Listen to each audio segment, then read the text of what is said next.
Traveler, Paimon. It's been a while. As it happens, there is a letter here for you. One moment. Here. A letter? From who? Dear Diary, I'm Kale. I work as a trainee forest ranger under my master, Tighnari. I'm also studying at the academia. I've been getting better and better at reading lately. Mr. Al-Haytham says that the written word is a crucial medium for exploring the world and understanding oneself. That's why I decided to start this diary. That said, what should I write about? Things are pretty quiet in Sumeria these days. Life is good. Every day is a fulfilling and happy one. When I think back to the days when I suffered from Elazar, or way back to when I was injected with god remains, I am in a much better place now. I hope it stays that way forever. I'll leave it there for now. Master said he'll take me shopping in Sumeru City today, which is great, because I've been meaning to visit the toy seller at the Grand Bazaar for a while now. Kale, time to go. Yes, Master! Huh?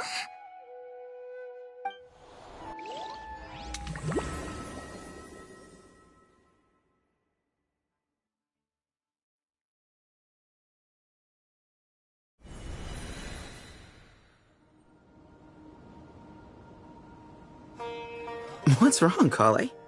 Is there something on my face?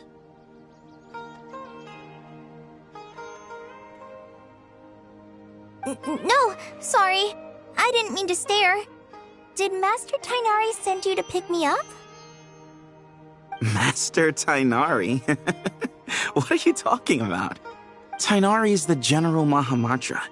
He's probably busy arresting criminals in Sumeru City. I mean, if that's what floats your boat, I can introduce you, but... Wait, Master Tighnari is the General Mahamatra? But what about Mr. Sino? Sorry? Oh, you mean that guy who just joined the Vahumana Darshan? Rumor has it he's the leader of the Temple of Silence. If that's true, it's pretty impressive. Sounds like you've been getting to know more and more people since you joined the academia. That's great, but don't let your forest ranger duties fall by the wayside, okay? What's going on? Sethos is acting like he's my master, and Master Tighnari has taken over Mr. Sino's job. Is this some kind of prank? If so, it's a weird choice of prank. But anyway, Sethos doesn't look like he's joking. What is this all about? Hey, you're zoning out again. I'm gonna buy some tools for the Rangers. Why don't you stretch your legs a bit? It's been a while since you last visited the city, right?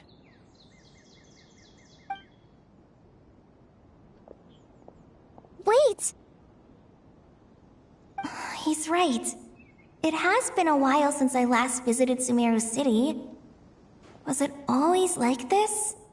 I mean, it feels familiar, yet somehow...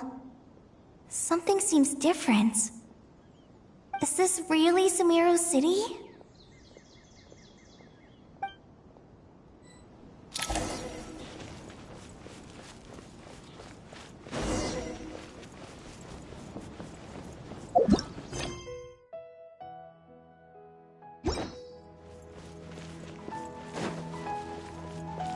There's no one over there.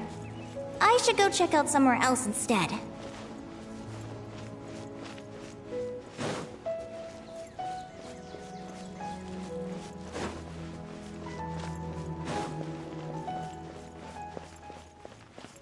Hey, did you see who just walked by? I think she's that famous merc.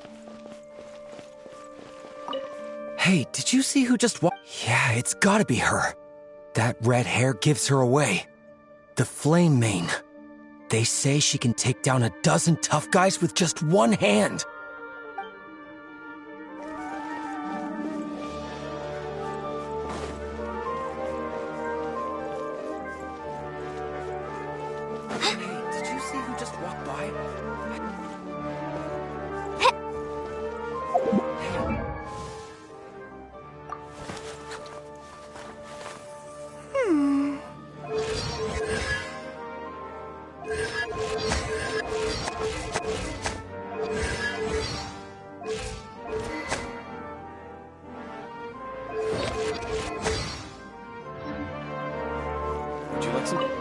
Would you like some fruit?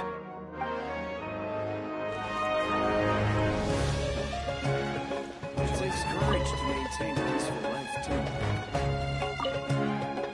too. It takes courage to... Hello, my name is Hussein. I'm responsible for managing administrative affairs in the Grand Bazaar and Treasure Street on behalf of the Academia. It's always one thing after another. If only everyone was as good-natured as the great merchant Kaveh Bey.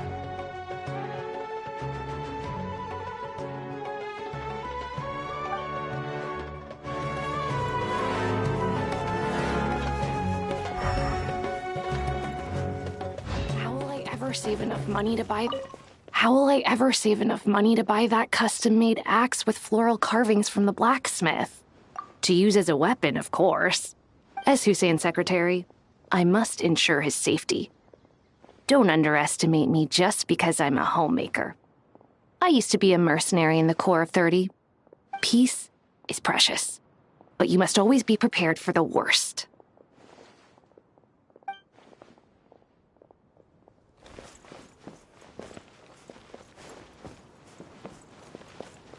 How will I ever save enough money to buy that custom-made axe with floral carvings from the blacksmith?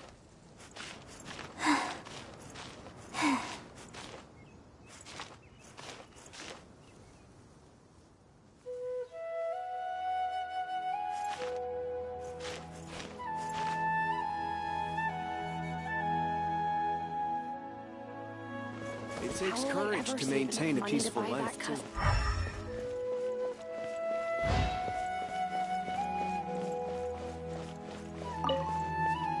When I grow up, I'm gonna join the Eremites and protect Sumeru City.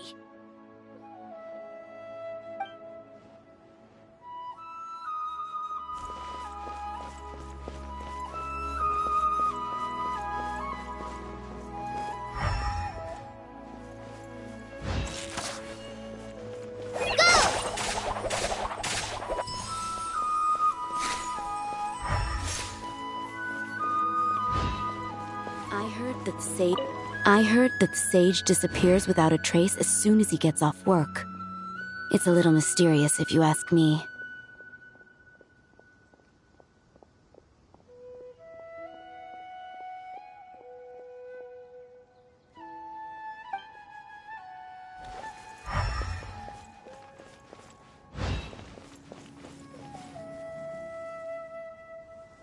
Lord Kaveh Bey, did you get a chance to review this month's accounts?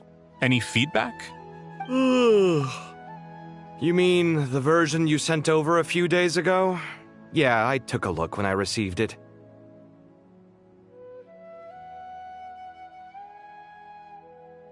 I was thinking that maybe our profit margin is a little excessive.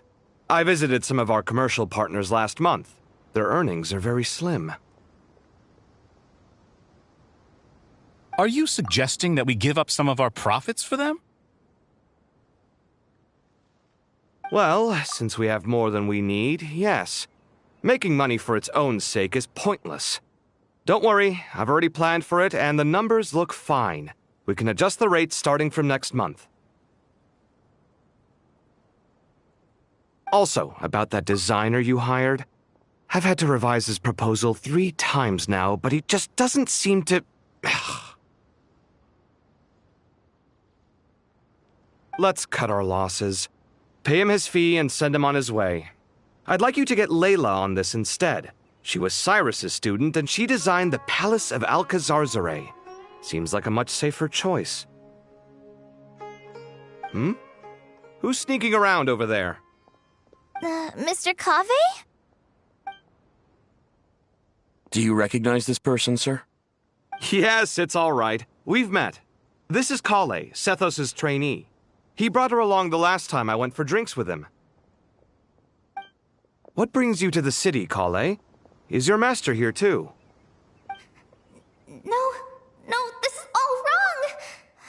Why is Mr. Kaveh saying that too? Tainari is my master, not Sethos! This can't be real. I have to ask someone else. There's gotta be someone else out there who still remembers the truth. Hey, wait! Don't run off! How strange. What's gotten into her today?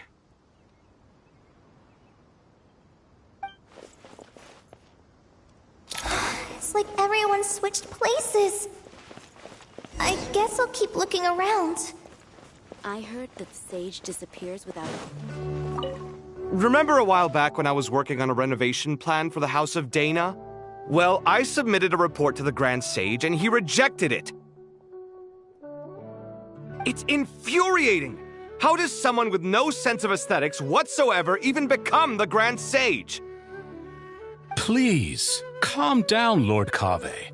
Maybe it's for the best that the proposal wasn't approved. Weren't you planning on paying for the renovations out of your own pocket? The Grand Sage just saved you a huge sum of mora. You're right. It's his loss if he doesn't want to work with me.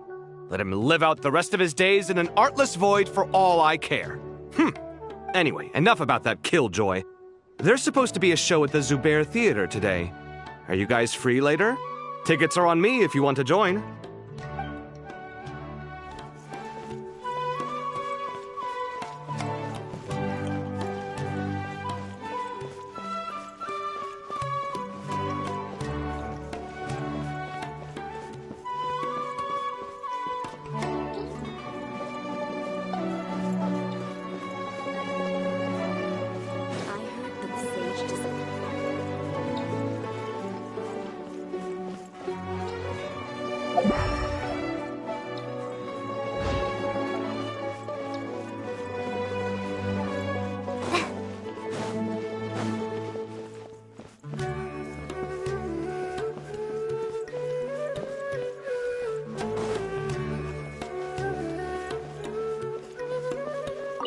The Grand Sage always used to disappear the moment he got off work, but recently, for whatever reason, he's been seen sifting through records in the House of Dana late into the night.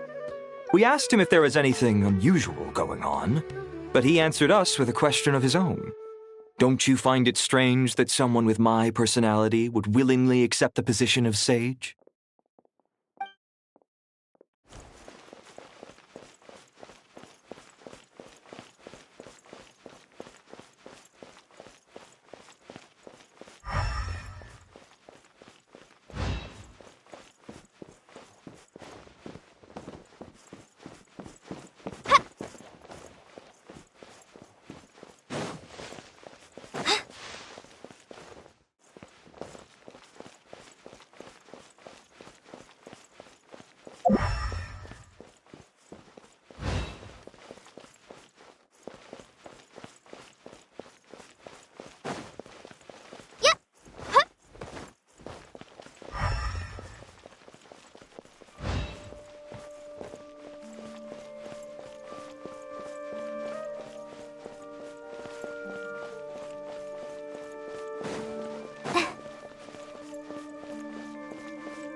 Hey, bud, can I ask you a favor? Is that alright if I borrow your thesis? Don't worry, I'm not gonna copy your work. I just need it as a reference. I guess that's okay. But If our theses end up sounding too similar, it's gonna be easy for them to spot. Yeah, trust me, plagiarism's the last thing on my mind. The only reason I ask is it's been really hard to get my hands on any reference material lately. Why don't you go ask the Grand Conservator? Candace should be able to find you what you need. She's super friendly. I'm sure she'll be happy to help. Really? I always assumed she'd be tough to negotiate with. Fair enough. I'll try my luck at the House of Dana later then. Would you like a cup of coffee? Would you like a cup of coffee? Would you like a cup of coffee? The store's been pretty busy lately. Lots of customers have been feeding Ashru, who watches over the shop, and now Ashru's put on quite a lot of weight. Maybe I should put up a sign saying, "Please don't feed the cat."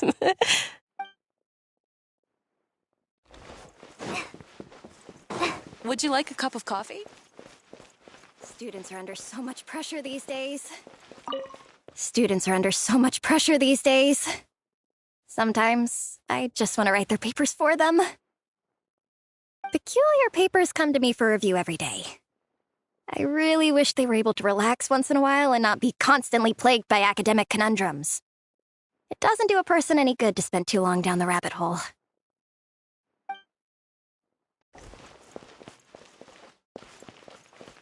Students are under so...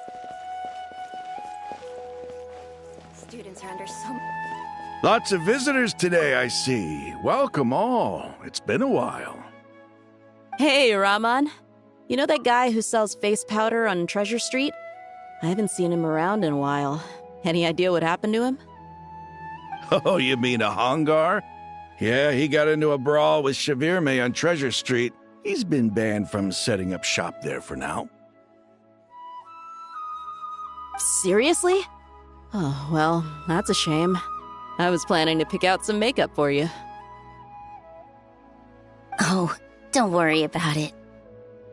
The legendary Flame Mane discussing makeup with the Zubair Theater star dancer. Now there's something you don't see every day. Flame Mane? You know, I'm not actually sure when people started calling me that. Maybe the other Eremites thought I needed a fiercer title to scare people off? To be completely honest, I think the title would fit you better than me, Dia. You think? Can't say I've never imagined myself as a merc. If I ever give up the dancing, maybe I'll head to the desert and give the Eremite life a try. You would? Is that so strange? Oh, not at all. In fact, I've actually had similar thoughts before. If I ever get tired of sleeping out in the wild, I think I might go look for a job at the Zubair Theater. I've adored the dance of Sub-Zeros ever since the first time I saw you perform it. If the chance ever came up, I'd love to try it out on stage for myself. Really? If our manager Sataria heard you say that, she'd hold you to it. Probably grab you by the sleeve and never let you go again. Hey, when that day comes, I'll do your makeup myself. How's that sound? Sure. If the day comes, I'd be honored.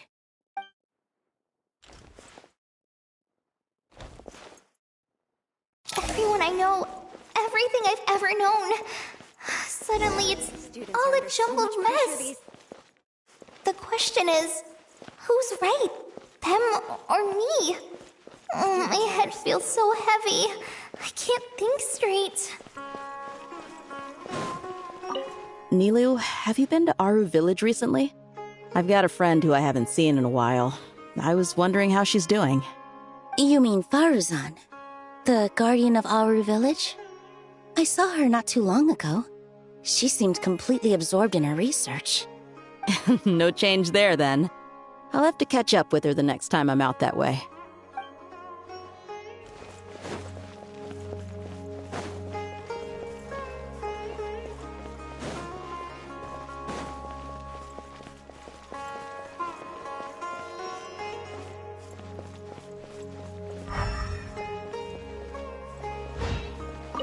Hi, Mr. Sino.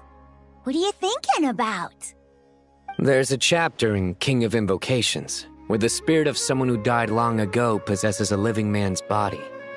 To the outside world, it looks like he's developed a whole new personality. I was just thinking how terrifying that would be for his friends. Imagine waking up one day to find that a friend of yours has suddenly become a different person. Huh? So what got you thinking about that? I don't know, but something feels off. Everything looks fine on the surface, but can human perception really be trusted?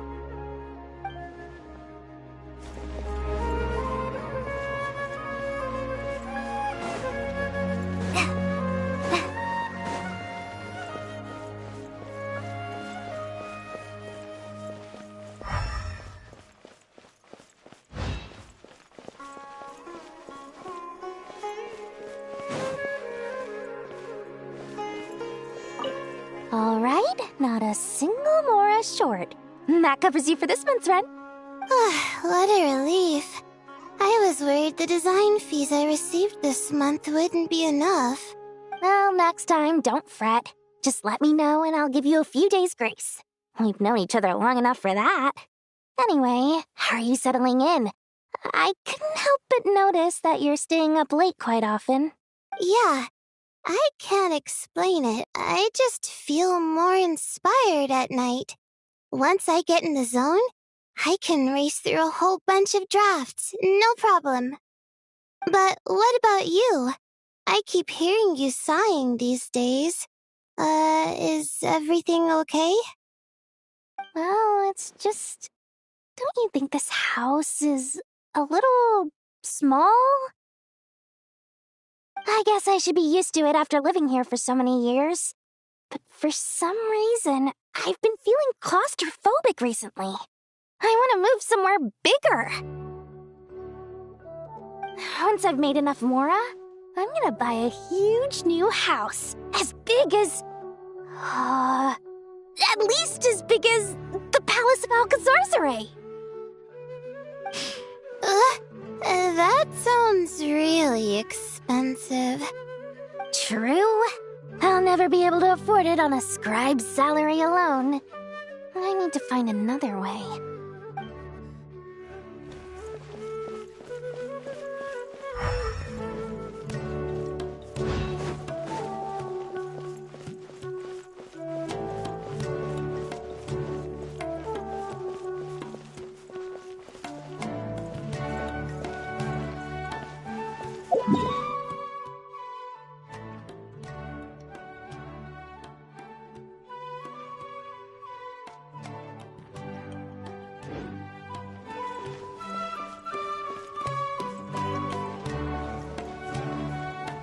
Mahamatra Tainari! We've apprehended the suspect. They say that the fool is prone to blind faith, but the wise man is not immune to it either. Suraj, do you have anything to say in your defense? Tainari, you were the one who turned the sages against me. Just a few words of caution from you was all it took to destroy my research. And now you're trying to stop me again? You should know that mechanical life is the future! We must cast aside our useless flesh and... That's enough. I'm not in the mood to listen to your lunacy. Anyone could tell you how amateur your work is. Karina, Ilias, put him somewhere safely out of the way. Yes, sir. Next on the agenda is... Master? What is it? Wait, did Professor Zahahati send you? She's been encouraging me to take on an apprentice. Might be getting a bit ahead of herself there, though. No, Master! It's me! Kale! Listen to me. Something really weird is going on in Sumeru City. It's like everyone's identities have switched around. You're not the General Mahamatra. You're a Forest Watcher. Just yesterday, we agreed to come to Sumeru City today to go shopping together and... All right, there's no rush. Let's back up a little. Your name is Kale, correct? Although this is our first meeting, you do seem strangely familiar somehow. Is there anything I can help you with? No, no. Master! Master!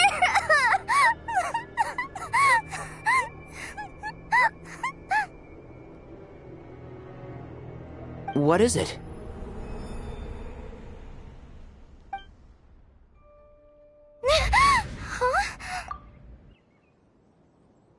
Did you have another nightmare? I've told you before, when you're tired, lay down on your back in bed and get some proper sleep.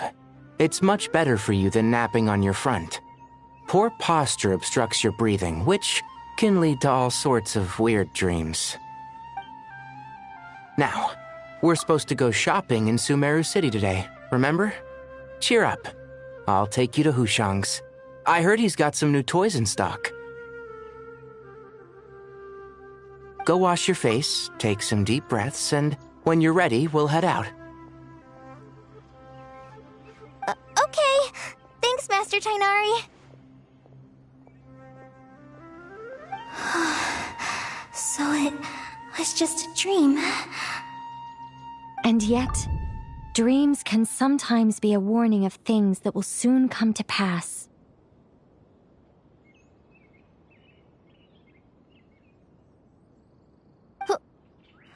Who said that? That dream felt unusually real, didn't it? Here's my suggestion.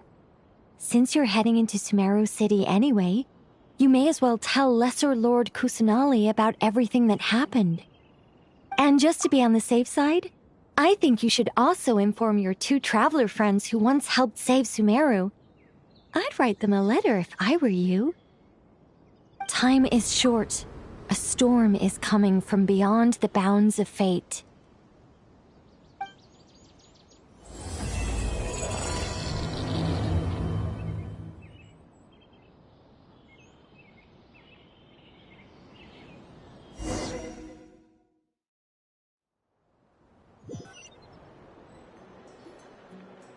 What a strange situation. No wonder Kali was in such a rush to write us a letter. Imagine waking up one day to find that everything around you has changed. You might not even recognize Paimon anymore. Oh, that's a scary thought. Let's get to Sumeru and find out what the heck is going on.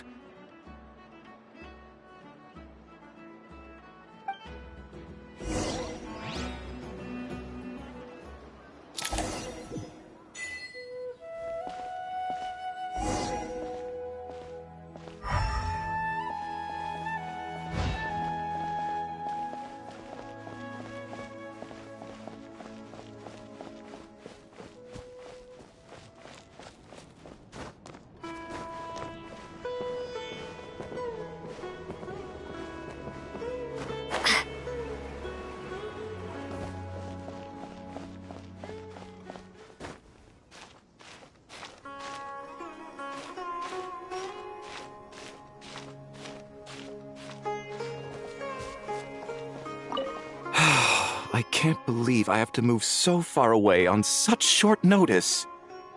I made an automatic watering device so that my flowers won't wither and die while I'm away from home. Hey, do you think renovation works is the real reason they're moving us to Caravan Ribat? There's a rumor going around that Sumeru City's buildings aren't earthquake-resistant enough. Maybe that's it? All we know for sure is that the order came down from the Dendro Archon herself.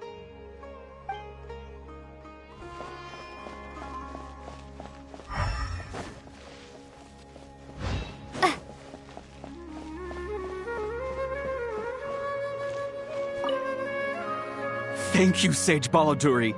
You really didn't have to stay with us to the end. Don't mention it. I'm your teacher. It's my job to look after my students. Is Panya doing okay? I think so. She just left the city with her mother. This will be her first trip away from home. She's handling it much better than I imagined. As her father, it's quite a relief. I just hope they have a smooth trip. pack up your things. It's time we got going too.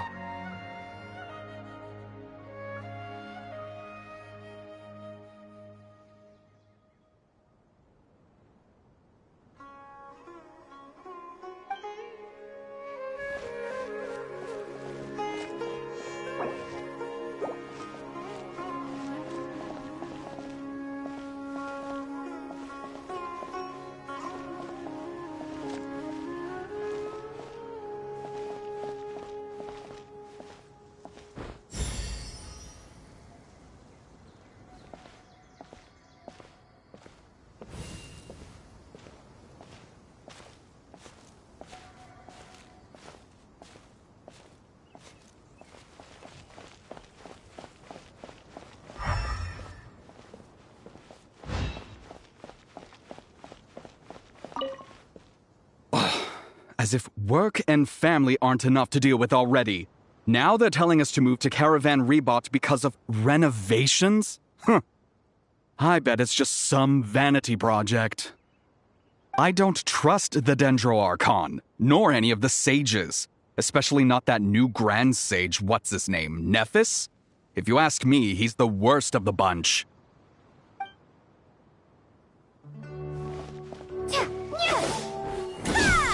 A new dawn rises!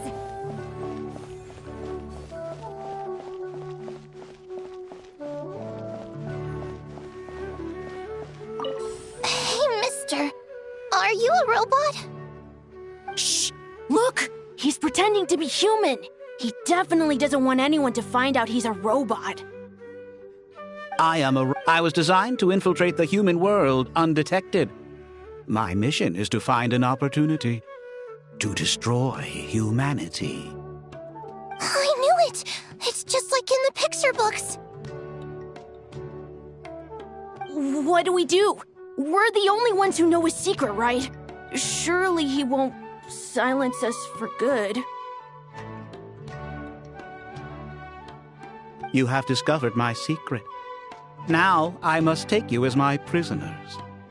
I will tickle your feet until you join the robot army.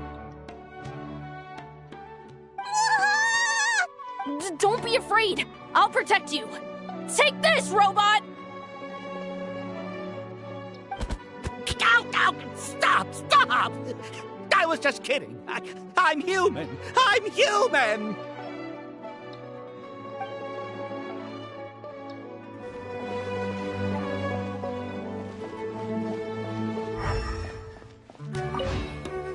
Hey, now's not a good time to visit Sumeru City. We're actually getting ready to move out ourselves.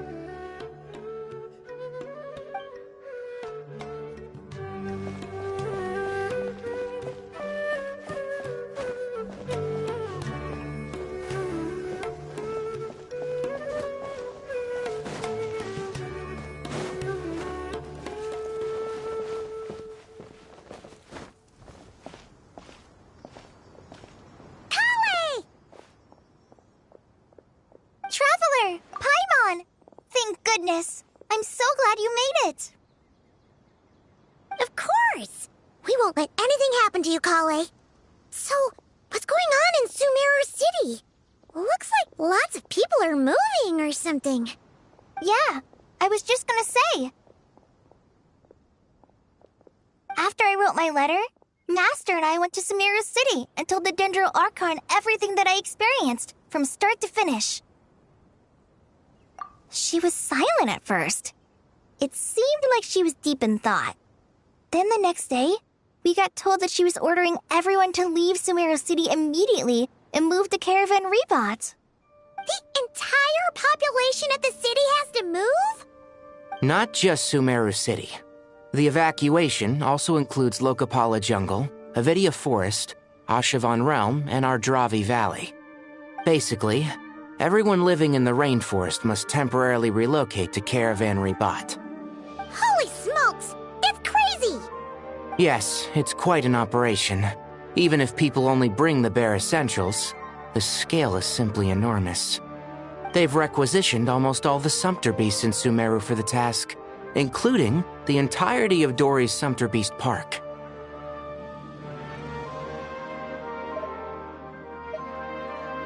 The Dendro Archon said that what Kale experienced was not a dream, but a warning.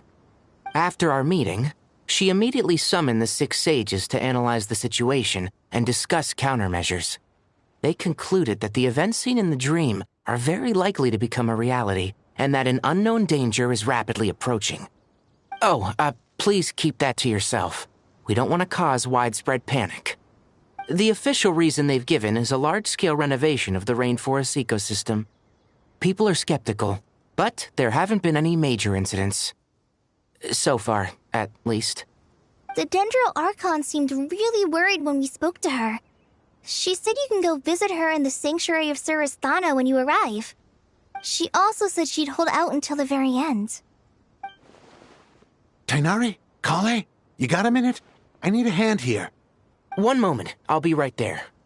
As a forest watcher, I've been tasked with assisting with the relocation work. There's a lot to be done, and they need all the help they can get. This will be the final group of evacuees from Sumeru City. While they're away from home, they'll be heavily reliant on outside help. Thank you for coming in our time of need. As you can see, another crisis is upon us. Excuse me, sorry to trouble you, but could you help an old man find his medicine? It's buried somewhere in my luggage. Where's my mom? Where did she go? Don't worry, it'll be okay. Those items are worth a small fortune. Make sure you store them somewhere safe. You understand? I bet you thought you'd get away with this in the chaos, huh? Guess again. No petty thief gets past me.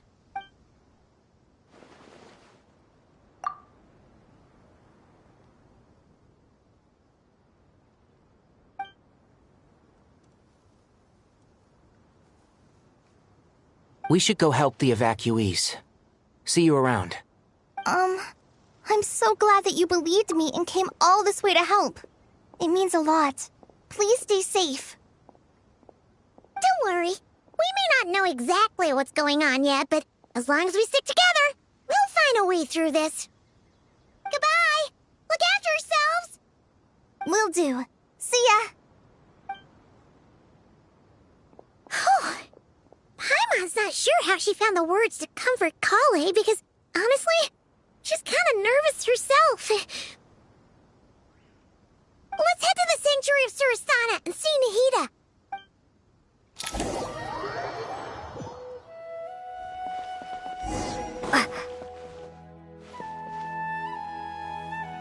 Who goes there? No unauthorized access to this place. By order of Mahamatra Sino. Are you blind? It's the Traveler and Paimon. Surely you've seen them before. Huh? Oh, so it is. I'm sorry, I haven't been sleeping well lately. My nerves are a little frayed. The Dendro Archon is in a very vulnerable state at the moment. Mahamatra Sino is concerned that our enemies might choose this moment to strike, so he's ordered us to strengthen our defenses. Just seeing you two again already puts our minds at ease. Please, enter. I'm sure everyone's expecting you.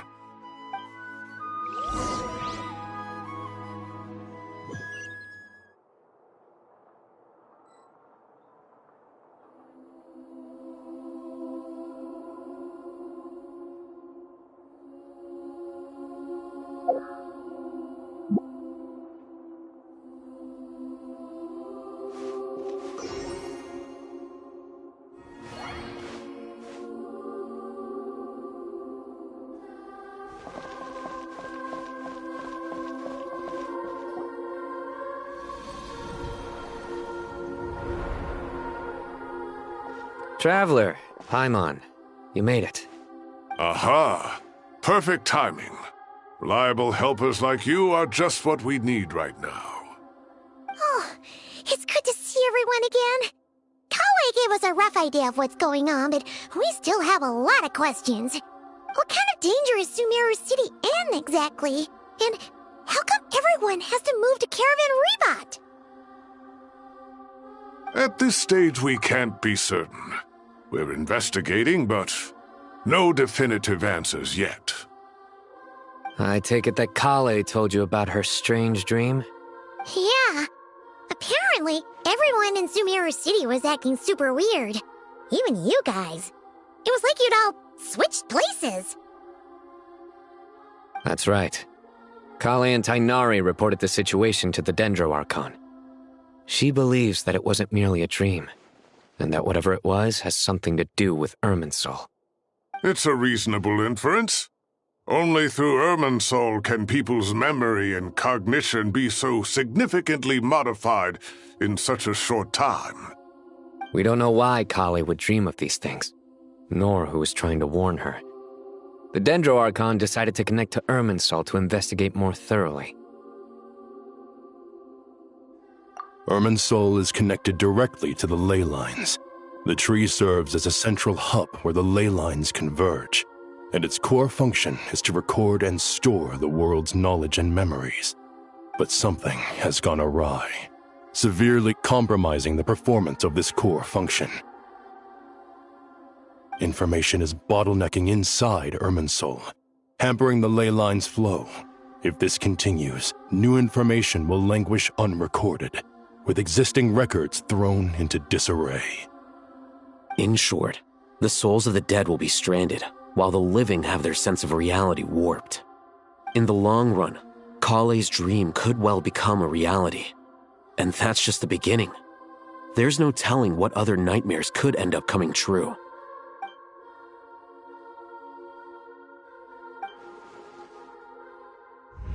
I have come this far, to use my death to open the gates of the ley lines to my people.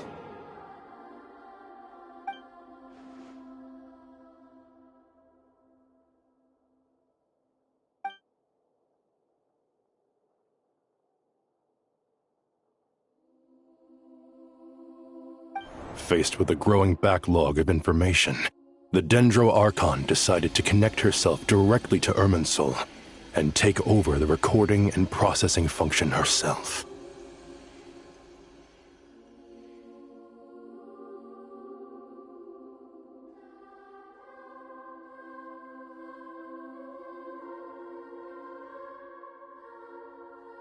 But it is an almost impossible task. Individual brains aren't equipped to deal with the sheer volume of knowledge and memories involved. All that information flooding in at once would instantly fry any human mind. And for a god, even for a god, the suffering must be unimaginable.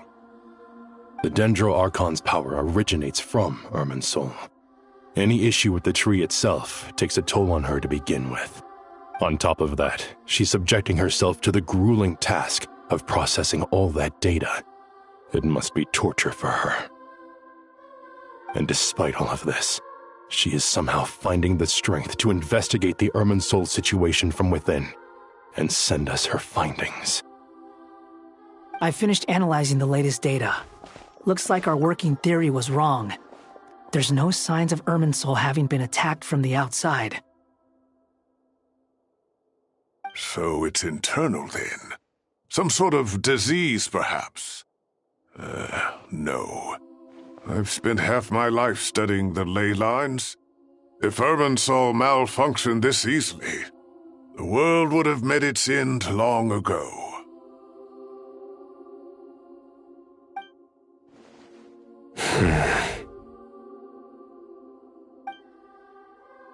Sino? What is it? Not long ago, I got a tip from the Corps of 30 that a large number of unidentified merchant caravans had recently been spotted entering Sumeru through Beta Harbor. At first, I suspected that they might have something to do with all this, so I sent some people to investigate. But if Irminsul wasn't attacked from the outside... Don't you think there are more important things to worry about right now than guessing who's behind all this? It's been over 12 hours with no new intel. If even the Keeper of Irminsul is this badly affected, you can imagine how bad things are in there.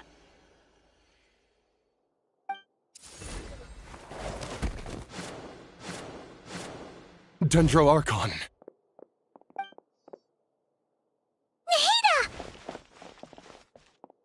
What's wrong? Her breathing is weak, and her elemental energy levels are dangerously low. Looks like it's time to move to the backup plan.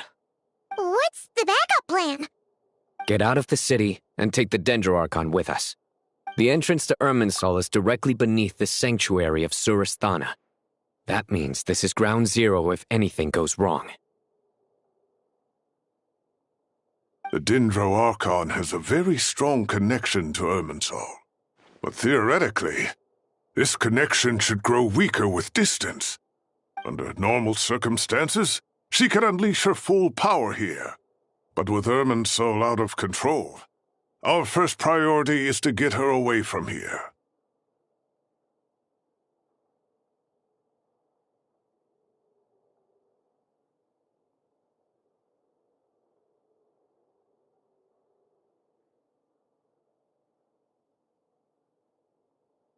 The situation is critical.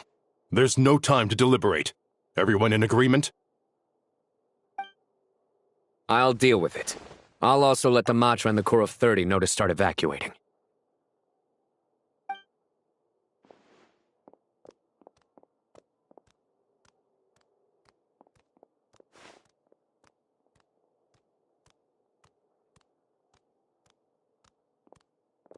Let's go. No sense grieving when there's nothing more we can do.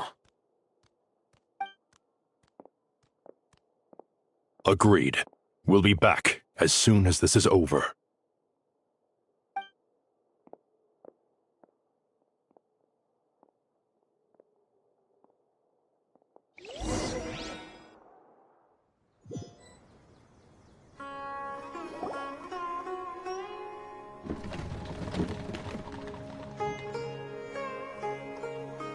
The last group of civilians has been safely evacuated.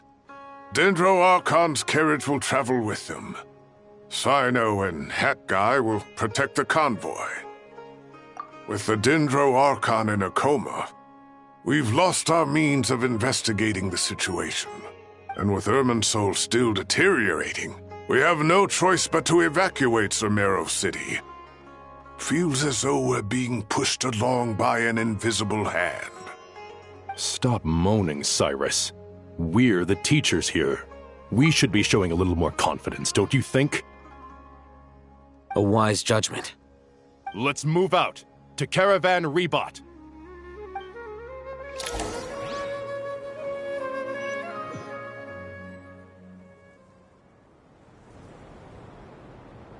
Sir, all units are in position. Good. Everything is going to plan. Interfering with Sumeru City is a necessary step, so do not hesitate. The Irminsul situation will not harm you. We need to speed things up here, too. We don't want to keep our client waiting, do we? No, sir. You have my word. Everything will be completed on schedule. They say that fervent ambition attracts the favor of the gods, and with it, a vision. But we appear to be the exception. So, is our ambition not strong enough? Or does it threaten the very foundations of this world?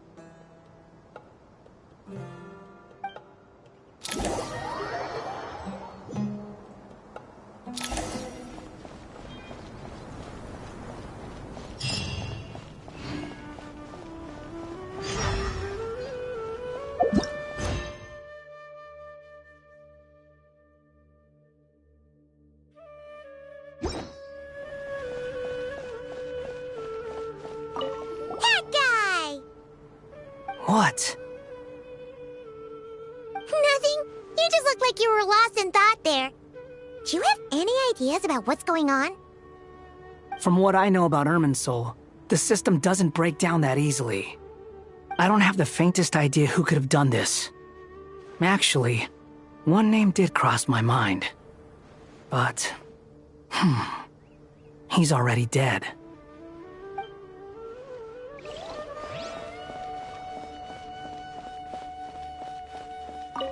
So, can I assume that this period of time away won't count as part of the rental period? Maybe we should deduct it from next month's payment. Sure. Great! Wait, why are you suddenly being so reasonable? What's the catch?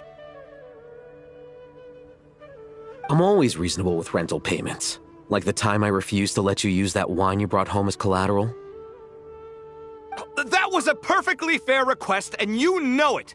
Everyone runs low on funds now and then, don't they? And that bottle of wine wasn't cheap. You ought to be thanking me. Anyway, Sumeru City should be empty by now, right? With no one at home, I've been worried about security. I'm worried about burglars. What would they steal? That new scroll you bought? Ah! I'd almost forgotten about that. Oh, I only went and hung it up in the most conspicuous spot in the house. If anyone breaks in, it'll be the first thing they see. Well, no one but you gave it a second look while it was on display in the shop. I doubt anyone would go out of their way to steal it. You say that? But what if there's a thief out there who shares my aesthetic tastes? Then you can only hope he shares your taste in expensive wine as well. Always worth having some collateral. You!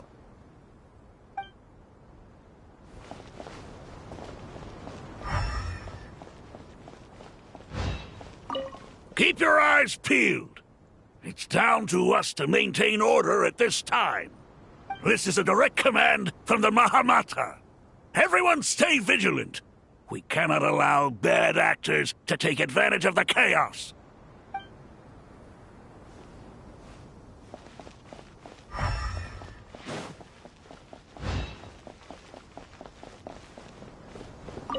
Take this medicine and get some rest. Long journeys are fatiguing at the best of times, and it's taken a toll on your health. Please focus on recovering for the next couple of days. Got it.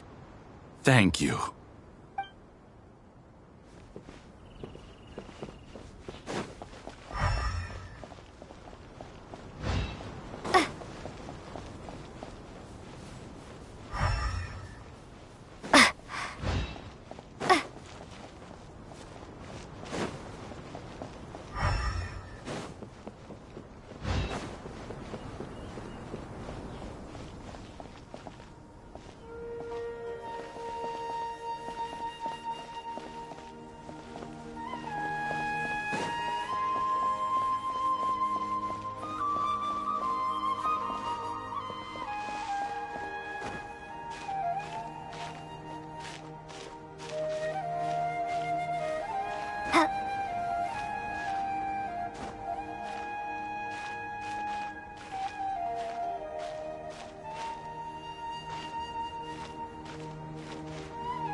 How is the Dendro Archon?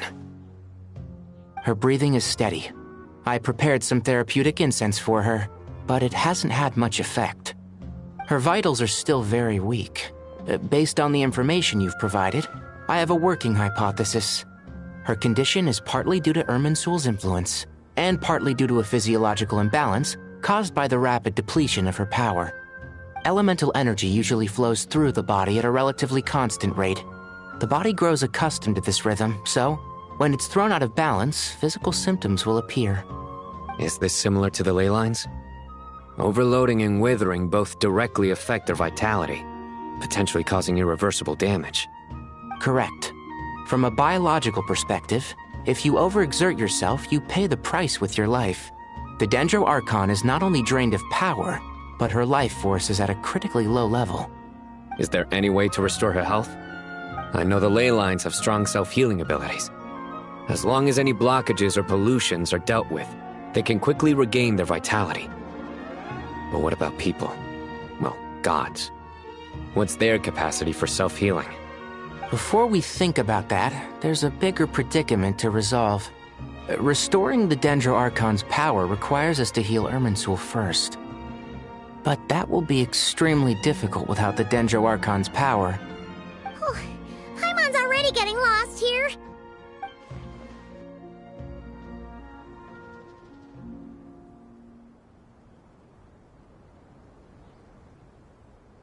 Master Tighnari and Sino look so serious. I've not heard Master speak in this tone for a long time. Tighnari.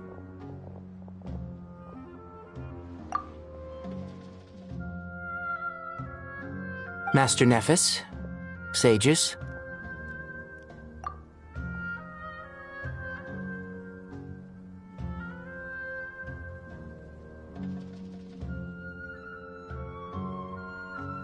Tighnari, haven't seen you in ages. Have you gotten taller? Or did your ears get longer? Hopefully the former, Uncle Baladuri. Sino, where's Professor Cyrus? I thought he'd be with you. He went out into the wild to investigate the situation. He said that the Irminsul anomaly will likely start to affect the real world soon. He shouldn't be trotting around alone at his age. Which way did he go? I'll look for him later.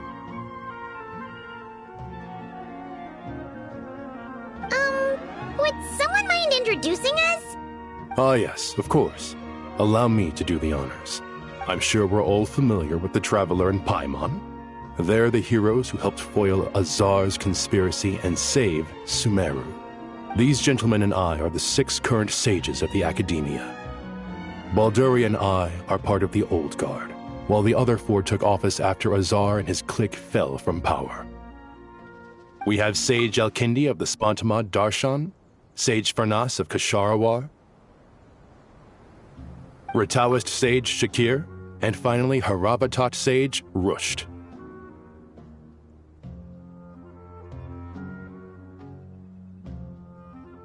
Nice to meet you all! I've heard much about you. Delighted to finally meet you in person. You're younger than I imagined for someone with the power to stand up to fate itself. Thank you for lending your aid to Sumeru once more. Once we're on the other side of this, could we get a photo together? My daughter has a friend named Isak. He's always talking about you two. Of course! No true hero would deny a child their wish. Back to business. So with the Dendro Archon currently in a coma, the people have taken temporary refuge at Caravan Rebat, but they cannot stay here forever. We need to come up with a plan as soon as possible. Farnas, any thoughts? Well, firstly, having reviewed the data, I'm inclined to agree with your assessment. This doesn't look like an attack on Irminsul from the outside. Rather, it resembles a malfunctioning machine. Calculations going haywire and sparks flying. That being said, before we consider how to fix it, we need to understand precisely what has gone wrong. Furthermore, we somehow need to ascertain this without relying on the Dendro Archon's power. We have no direct access to Irminsul. However, we might be able to gather the information we need from the ley lines. Study the branches to learn about the trunk, in other words. Wait, is that what Cyrus is up to? No wonder he ran off to research in the wild. Curse, always one step ahead of me, isn't he? I heard that while in the sanctuary of Surasthana, the Dendro Archon had to serve as the central information hub herself. This is a clear sign the situation within Irminsul might be far worse than we can imagine. Irminsul is vital not just to the safety of Sumeru, but to all of Teyvat. We must be the ones to bear responsibility for this world. To be on the safe side, I think we need to consider some backup plans. Are you saying we should consider a scenario in which Irminsul is completely destroyed? I'm merely pointing out that the possibility exists. You have a valid point. But until worst comes to worst, I believe we should focus our efforts on resolving the Irminsul anomaly and helping it recover. Kale, I understand that you were the first to foresee this crisis. If it's all right, I'd like to talk with you about it in more detail. Of course! But even I don't know how I came to have that dream. If there are no signs of external damage, could it be a stress fracture?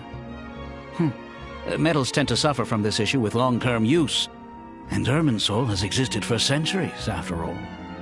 It's possible, but surely a stress fracture would be more likely to cause a complete shutdown rather than chaos. Sages, General Mahamatra, sorry to interrupt, but something has come up. What happened? Some citizens didn't believe that Sumeru City was really in any danger. They slipped away and hid during the relocation, intending to return home. How many people are we talking? About a dozen. Sakura found them while on patrol, but they appeared to be suffering from psychosis. For whatever reason, they were trying to kill each other. By the time we arrived, there were only 2 survivors. One was unconscious from their injuries. The other tried to attack us, but was subdued. Where did this happen? Near Yasna Monument. That's not far from Caravan Rebot. Master. I know. The Irminsul anomaly is beginning to have effects in the world. I didn't expect it to spread to Yasna Monument so soon. It almost feels like we're being chased relentlessly, with no time to catch our breath. Sir Cyrus said the same thing. He sent me back to report in, while he continues investigating. I'll go join him. Count me in too. Don't let my age fool you, I can still fend for myself. Very well. Meanwhile, the rest of us will continue discussing our next steps. Get back soon. Take care of yourselves. It's getting dangerous out there. I thought we'd be safer once we got to Caravan Rebot. If the Irminsul anomaly's sphere of influence continues to expand, our only option will be to move into the desert. To Aru Village? We should check if they can accommodate so many people. Essential supplies will also become an issue. We were only able to relocate here so quickly because Caravan Rebot is well stocked. If we move to the desert, we'll need to carefully calculate how much food and water to bring.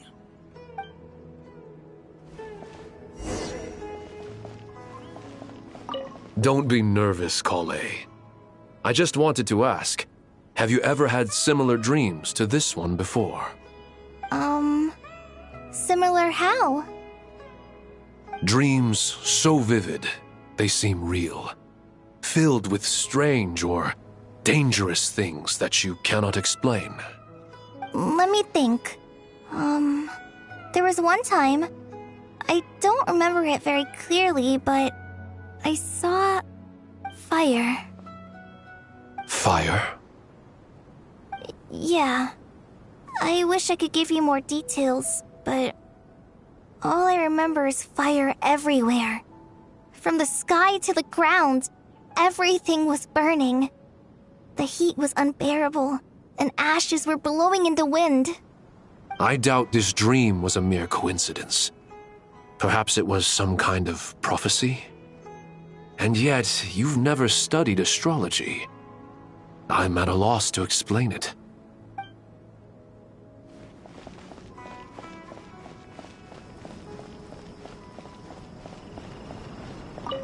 Thank you for everything, Tainari. Don't worry about me. I'm fine. But if you don't mind me saying so, Master, you're looking a little nervous yourself. I only just got appointed as Grand Sage, and now this happens. It's quite overwhelming. Looking back now, I don't think I handled the situation with Azar very well at all. Yes, I protested, but I went about it the wrong way. Instead of helping, I just ended up getting locked away. Now that I'm the Grand Sage, I have to be responsible for everyone's lives. including the dozen or so who fled to Yasna Monument. I can't help but blame myself for their deaths. It's only natural that you want to do the best job you can. But, Master, we both know perfection is impossible. You're right. We may well be heading into the desert before long. Feeling up to it? We left in such a hurry that I didn't bring any sun lotion, but I'm sure I can make some from local ingredients here. That was a big part of my graduation thesis, after all. Still remember? Of course, like it was yesterday. I remember asking you if you'd like to stay and teach, but you turned me down without a moment's consideration. Anyone else would fight tooth and nail for the chance to research by my side, but you couldn't get out the door fast enough. Weren't you afraid I'd hold up your thesis and stop you from graduating? If you'd pulled a move like that, I would have reported you to the Matra right away. You wouldn't give me a second chance? What about the bond between mentor and student? No, Master. I would not sit by and watch you go astray. Very good. Then I taught you well.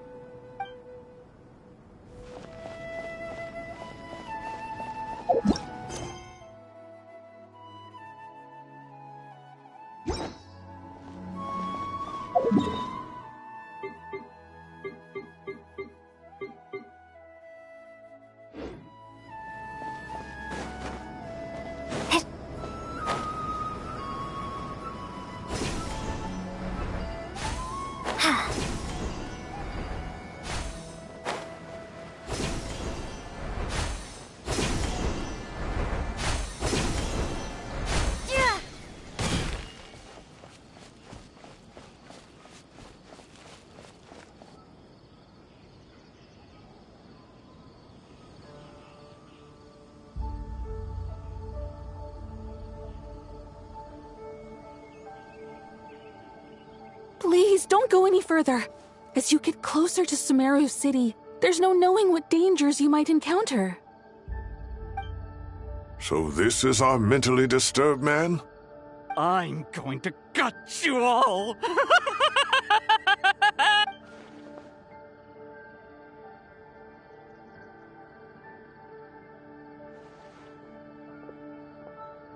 Cyrus, you didn't even bring a single guard?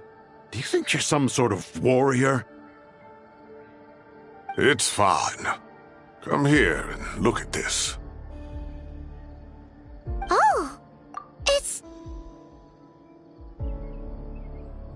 That's right. Flowers that bloom from openings in the ley lines, indicating some sort of anomaly.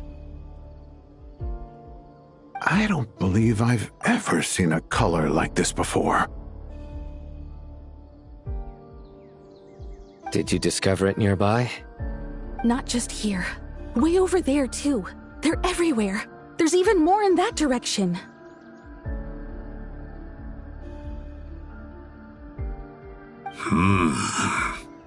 How did you ascertain the situation further ahead?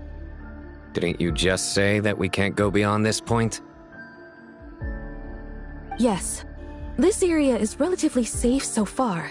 But if you continue forward, delusions will start afflicting your mind. However, some vision-bearing mercenaries were able to maintain their sanity a little better. They're the ones who brought back news from further afield.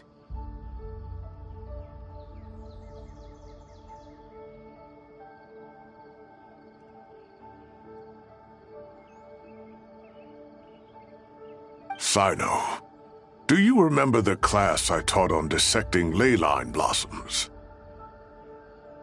I do, Professor. I received full marks in that course. Good. After all these years, it's time to put that knowledge into practice. There must be anomalous information hidden within these blossoms. Alkindi, I'll need your help as well. Been a while since we worked on a project together, hasn't it? Sure has. Well, what are we waiting for? Let's get to work. Anything we can do to help?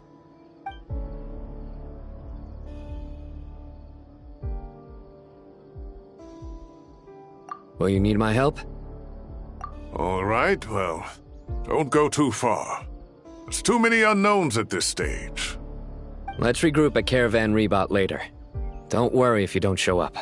I'll come and find you.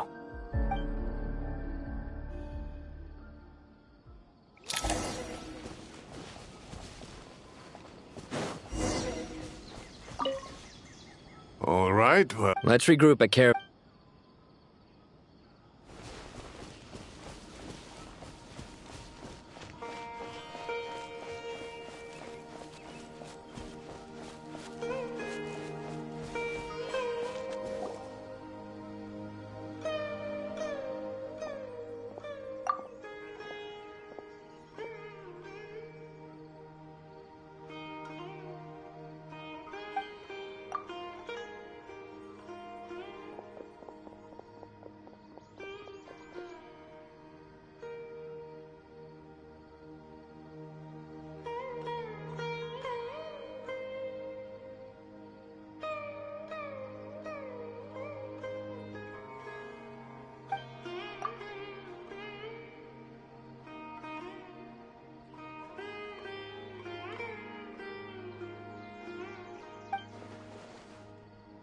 That should be the heart of Oasis.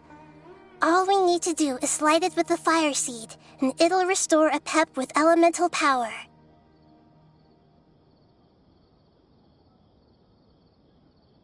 The damage it suffered internally will also slowly begin to heal.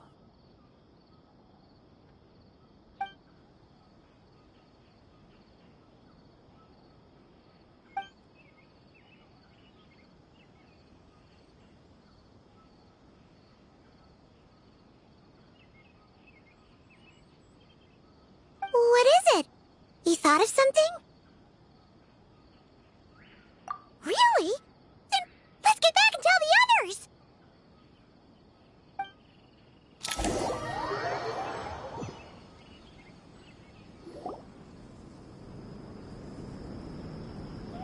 Whew. Glad to see you've returned safe and sound. Any longer and we would have gone out looking for you. Well, this is a nice surprise. Paimon sure feels better with everyone we know here. We've made some progress, so let's start by giving you and Paimon a quick update. By dissecting the ley line's blossoms, we've been able to deduce that although Irminsul is experiencing an anomaly, it has not completely rejected access from the outside. The Dendro Archon has the power to connect to Irminsul, but there's also another way. I assume you recall the devices everyone was wearing when you first arrived in Sumeru? Devices? Oh, wait. You mean... The Akasha terminals? That's right. Of course! It's been so long, Paimon almost forgot all about the Akasha. Wasn't it shut down, though? Yes, but although the system isn't currently operational, the technological infrastructure is all still there. And it turns out that a certain someone gets so bored at work that he's actually read through every single one of the instruction manuals. No prizes for guessing who that was. If praising others is that embarrassing for you, you can simply spare yourself the ordeal. As much as it pains me to say anything nice about him, there's no denying his intelligence. He rarely forgets anything he's read. The Akasha is exactly what Sumeru needs at this moment. Between us, we should have all the knowledge and expertise we need to get it up and running again.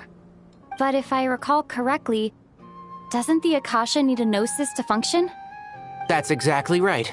The Akasha relies on the Gnosis as a power source, and in its absence, we'll need to find an alternative. To tackle this problem, it looks like we'll be relocating once again. Namely, to the Temple of Silence. Ring any bells? It's the only major institution in Sumeru dedicated to preserving the knowledge of King Deshret's civilization. You might find the answers you're looking for hiding there. I agree. There's a good chance. Master Nephis and the other sages have discussed it. As the chaos from Irminsul continues to spread, Caravan Rebot won't be a safe haven for much longer.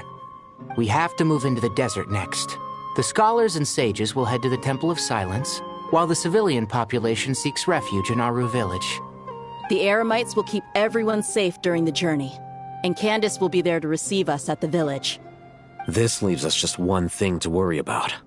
That Dendro Archon. She's very weak. We can't afford to wait until Irminsul is fixed. There has to be another way to help her. Huh. Wow. Luckily, the Traveler had a eureka moment while we were out investigating. Really? Wow. Nice one, Traveler. Let's hear it. What say our Amorta experts? Theoretically, it's feasible. From what you're saying, although elemental life and elemental energy have their differences, the Dendro Archon has explicitly stated that she can imitate the power of the former. In which case, as long as a Pep is willing, she should be able to convert her own power into a form that the Archon can use.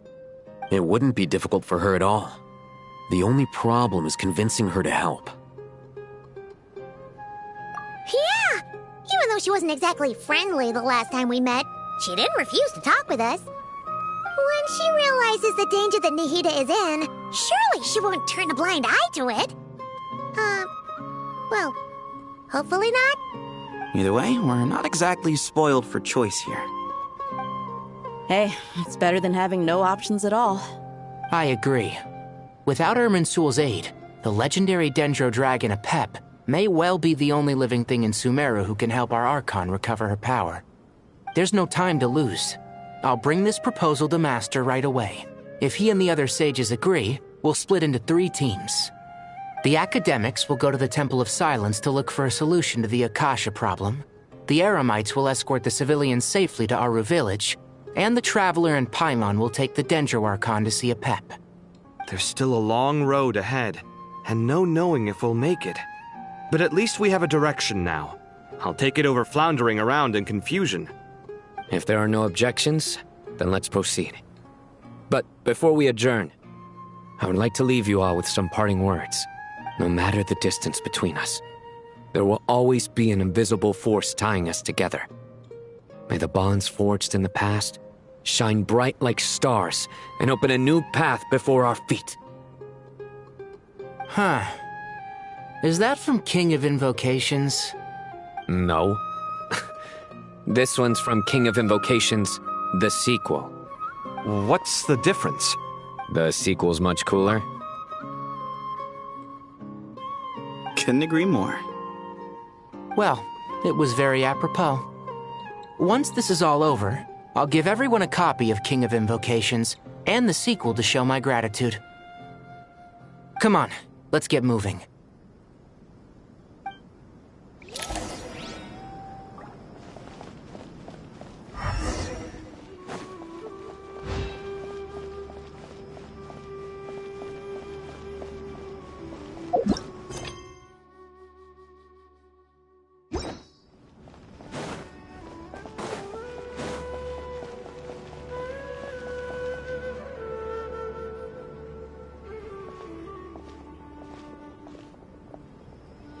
Tighnari has brought me up to speed.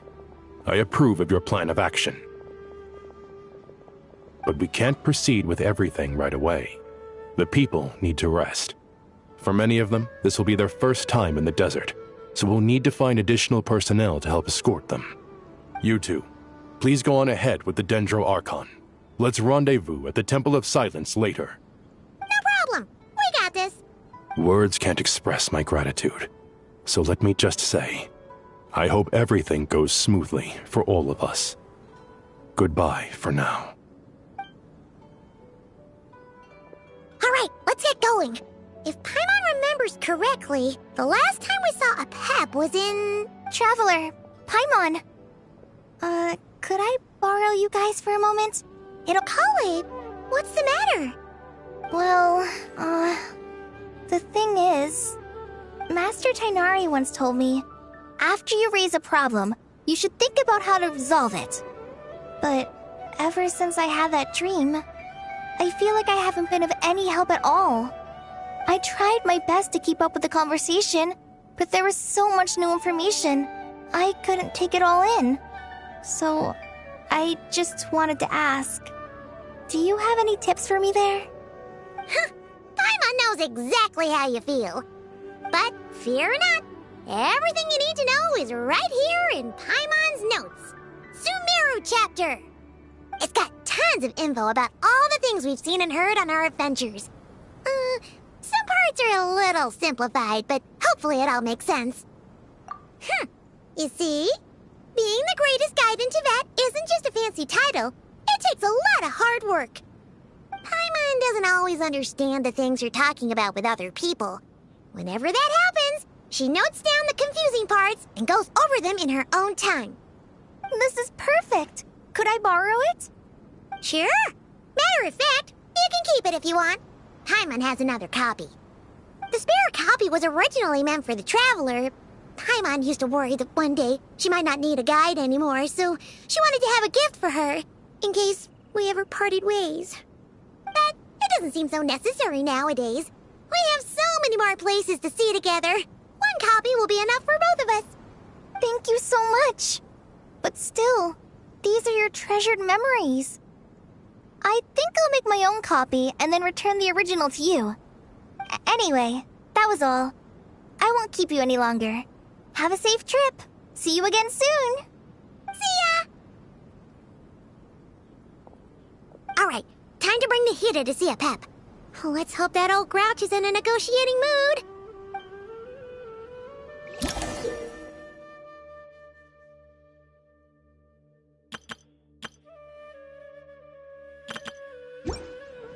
Hey, here's a thought. If we brought Nervalette along, do you think he could help us persuade a Pep to help? Actually, never mind. In a Pep's eyes, Nervalette's probably one of those dragons who has grown too close to humankind. They might end up fighting for all we know.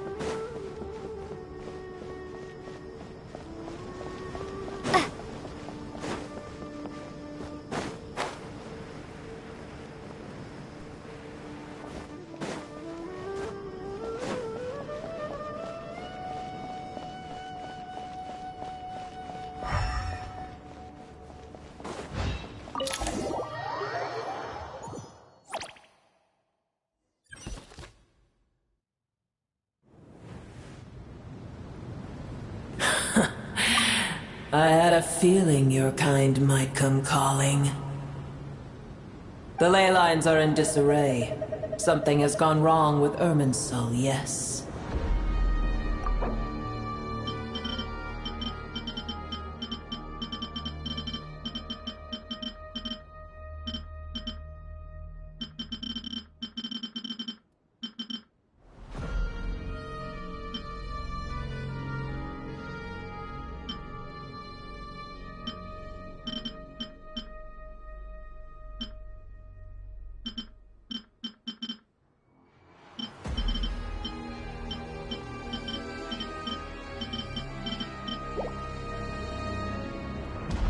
Even from a great distance away, I can sense that Sumeru is headed for destruction.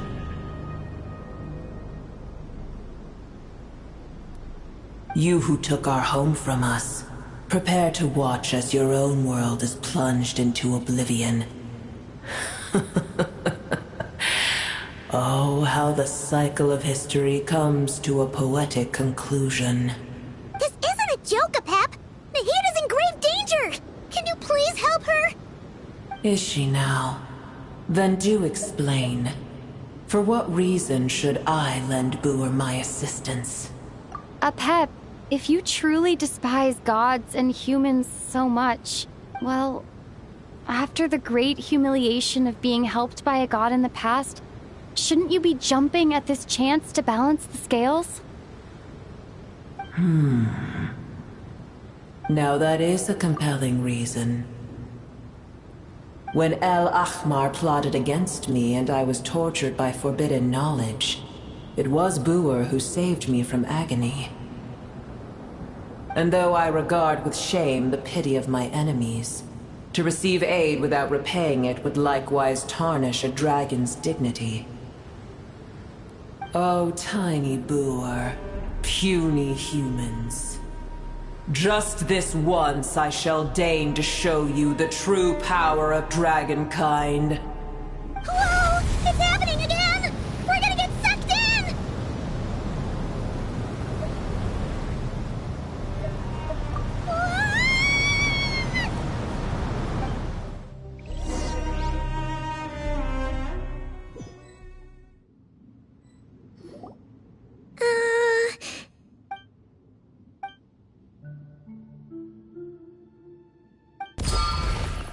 It is done.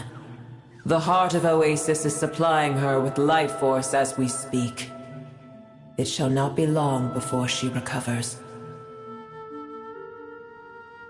But I should warn you. Booer's existence is closely intertwined with Irminsul. Unless the issues plaguing it are resolved, she will never completely recover her former strength. Oh, thank you. Spare me your words of gratitude. You may also spare me your feigned concern.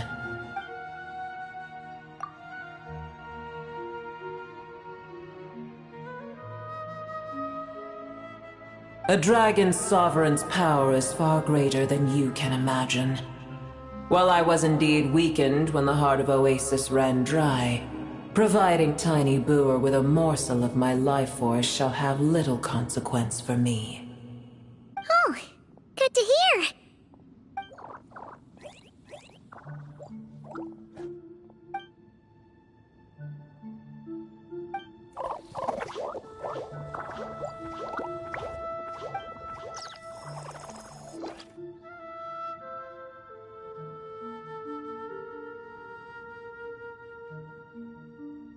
Ever held in high favor, I see. Oh, well, you know. The compliment was sincere.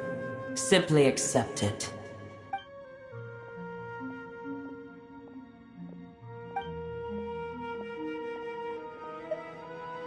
I did once. That tree was not planted by the heavenly principles. Irminsul existed before they ever arrived in Teyvat. What? There was a time when it belonged to Teyvat, to dragonkind. Its appearance and function then differed greatly from today. The ley lines flowed with an abundance of a familiar, primitive form of elemental energy. You may know it as the power of the Light Realm. The heavenly principles usurped and refashioned Irminsul, made it serve humanity, and used it to anchor the fate of the world. Yet in the end, humanity has failed to protect it. Heavenly principles, God of gods. It makes me sick. The enmity between your kind and mine can never be bridged. As things stand today, holding a grudge against you would serve no purpose. But there will come a day when we reclaim this world for ourselves. The opportunity will arise no matter how long we must wait. I can already sense that far away from here, the Hydro Dragon has wrested his authority from the hands of the usurpers.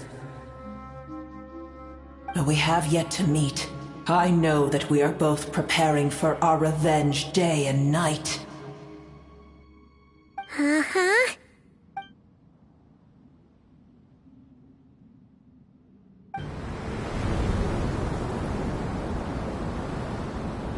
I hear a great disturbance out there. Huh? What is it? Sandstorms come. The Jinn. I see. Another calamity approaches. You both seem restless. Let us part ways here.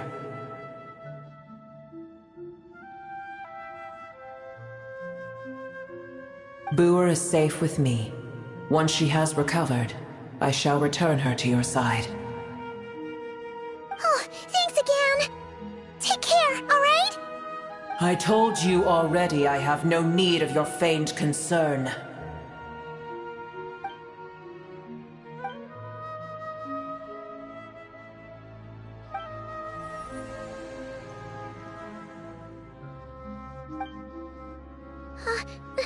Nahida? You're awake! Are you okay? Cease your interrogation. Yes, she awoke for a brief moment, but she has now lost consciousness again.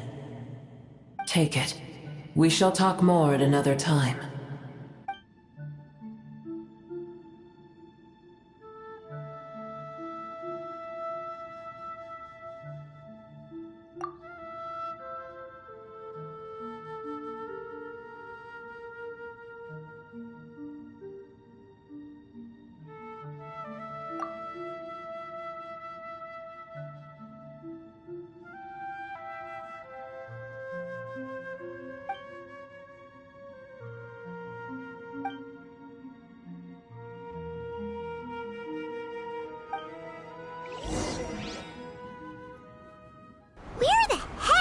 me. Did you just dump us in the middle of nowhere? Wait. No. Paimon remembers now. The Temple of Silence is over that way. Come on, let's go find the others.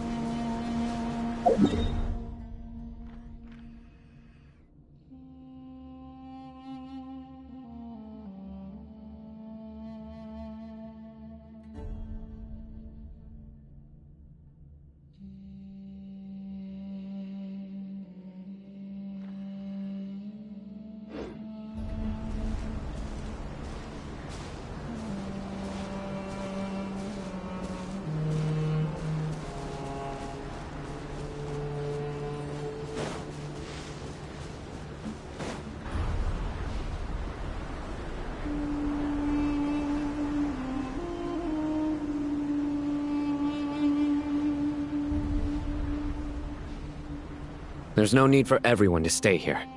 I'll protect the sages. The rest of you, return to Aru village. Yes, Mahamatra Sino.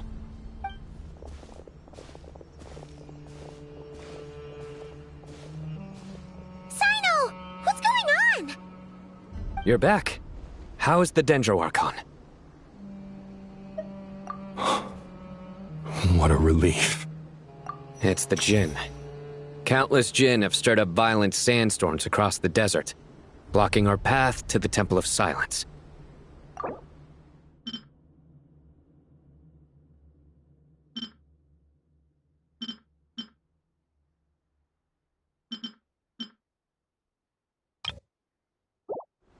Tainari and Kale have returned to Aru village to help. The Jinn are being highly aggressive, so both the village and the merchant caravans require protection. It's just one thing after another. Where did all of them come from anyway? In all my trips to the desert, I've never seen anything like this before. As I see it, the only possible candidate is Gurabad.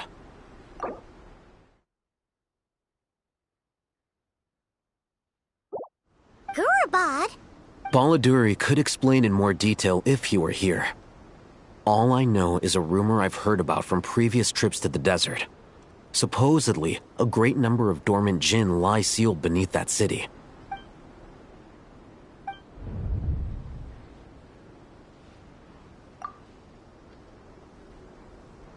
Gurabad is, for me, a fated land. I must therefore return back to this city, where my destiny awaits me still.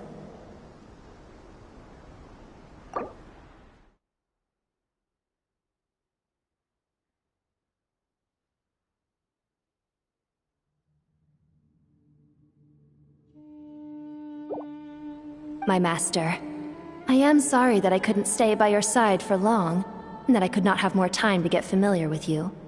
Lilipar. Yeah, we once said goodbye to a friend there. Well, maybe not a friend exactly, but someone we met on the road anyway. She was a strange bottle. If we can find a way to wake her up, maybe she can help solve the situation in Gurabad. Well, be careful. You may find there's more than just the Jinn to worry about. You mean, there are other dangers in Gurabad? It's a sensible assumption to make. The moment we arrived in Caravan Rebad, the Irminsul anomaly started spreading in that direction. Now we've moved to the desert, and suddenly we're plagued by Jinn and sandstorms. To call it a coincidence would be a stretch. Don't worry, we've gotten a lot stronger since our last stint in Sumeru.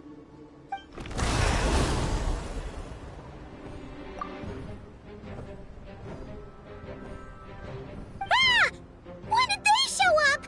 It appears the monsters native to the desert have been stirred by the Jinn's activity.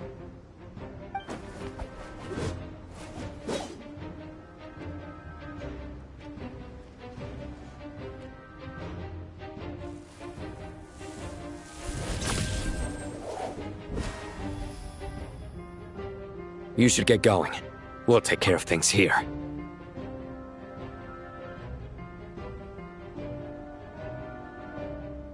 You too. Don't do anything too risky. You got it?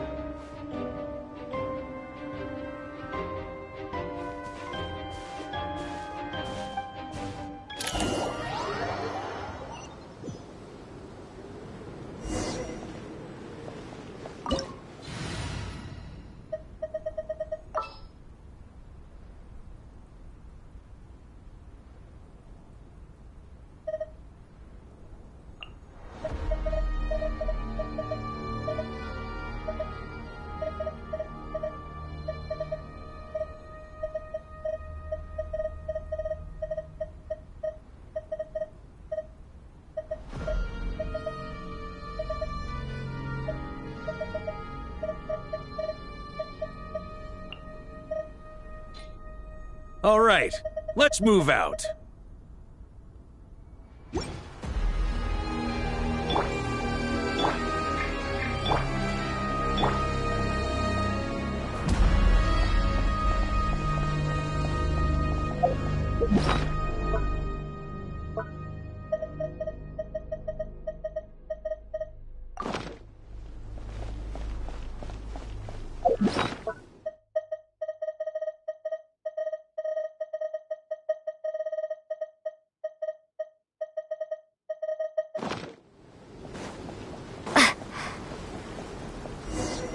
The Jinn are swarming out of Gorobod! Looks like Al-Haytham was right! Let's get inside and see what's going on! Story is only just our little secret. Horned in flame!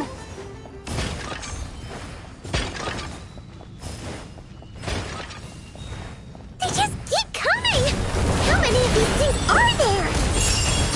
We'll never take them all out! Let's just head further inside for now!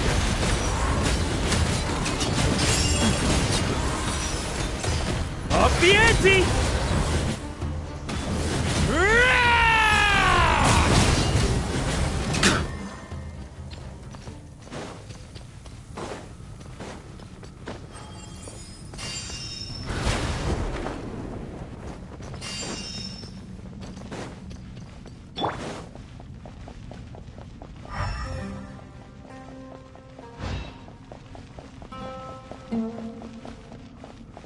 Target spotted! All units at the ready. The Fatui! They must be using this place as a stronghold! Are they the ones behind all this?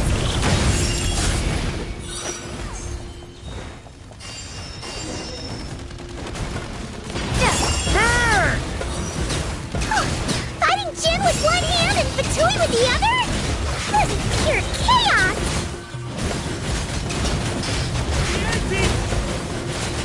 Begone! I live within you. Stay back! A turning point? Time to ignite! A new dawn rises!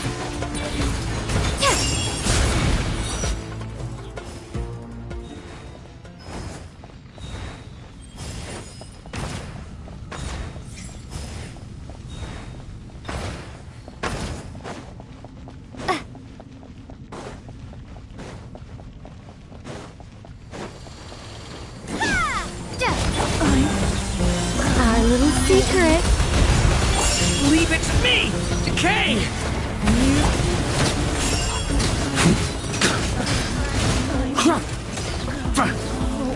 Thunder! Here. Warrior sweeping in! Burn! Such defiance. Stay back! Horned in flame! Yeah!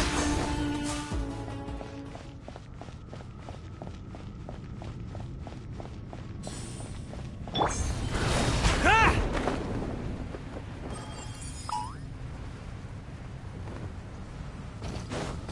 On me. Huh? Begone! I live within you. A turning point in burn! On me. Thunder!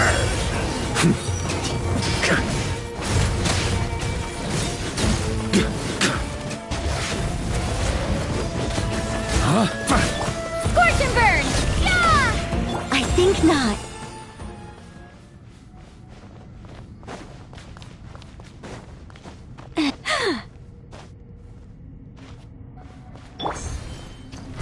Try to keep up! On me.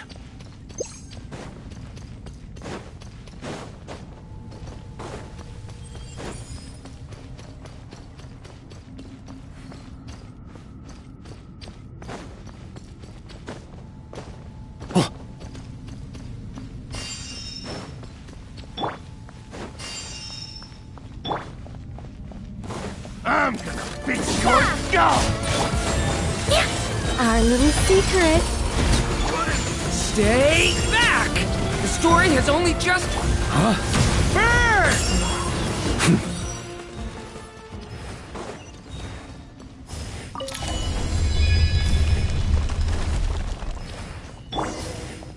Do you see that strange machine? Paimon has a sneaking suspicion that that's the thing wrecking Gurabad and setting all those dangerous Jinn free! The target has reached the core zone. Requesting backup. Repeat, requesting backup.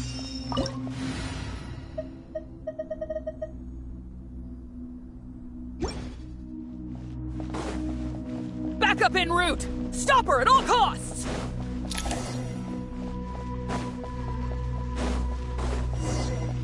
Careful! They're back again! Heaven's will, made mine. Stay back! The story has... Nice one, Traveler! Let's keep going!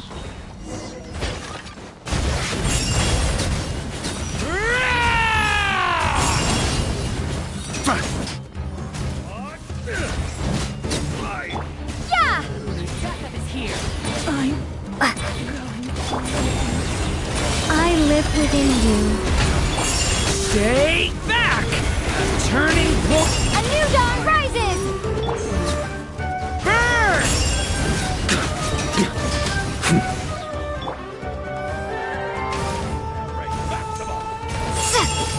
Be gone!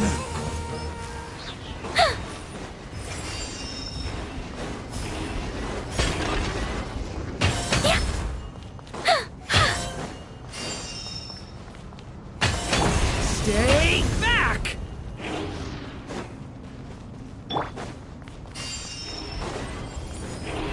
Such defiance.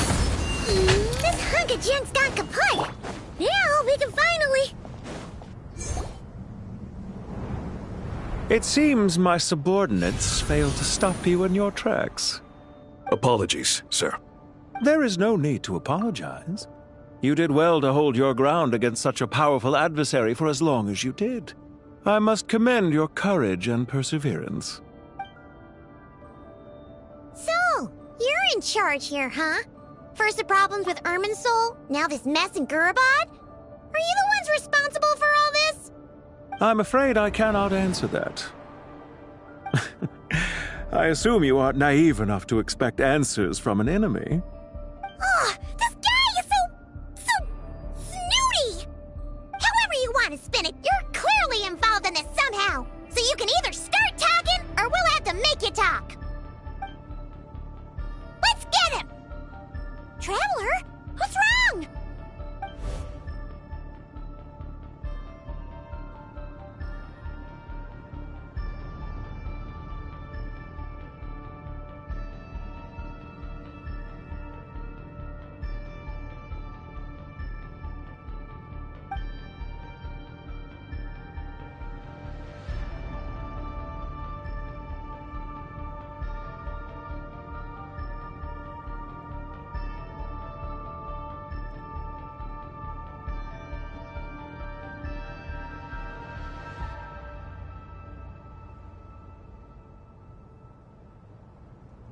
You're remarkably calm.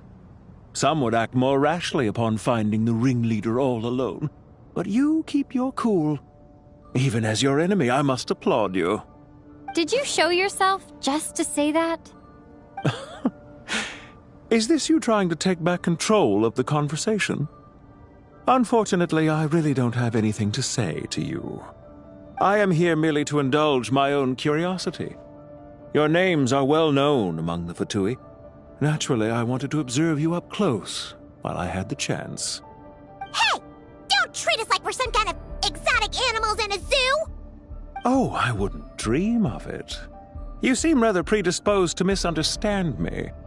I'm quite aware that you are both heroes of great renown. You have resolved crises in many nations and won countless allies along the way. I've been following your adventures with great admiration. My only regret is that the trajectory of your journey conflicts with our goals. What do you mean, admiration? Sorry, but that sounds pretty weird coming from you. I don't see why. We may happen to occupy opposing sides, but there is no cause for deep-seated enmity between us. To respect one's enemy is to respect oneself. Well, now that you're observing us up close, what do you see? I've observed as keenly as I can. Yet, while I endeavor to understand, your true strength remains a mystery to me.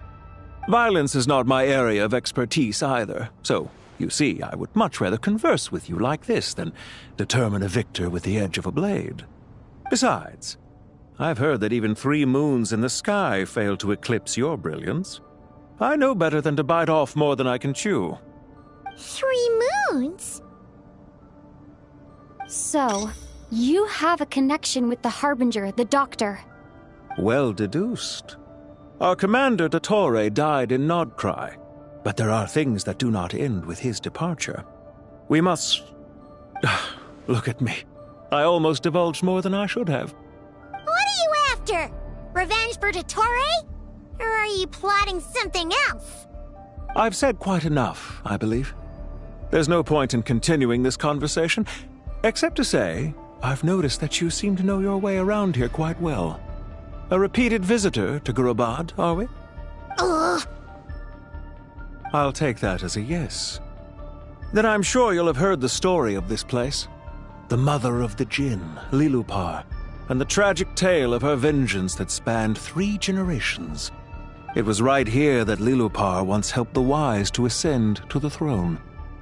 But from that moment on, every king who sat upon it was corrupted by power.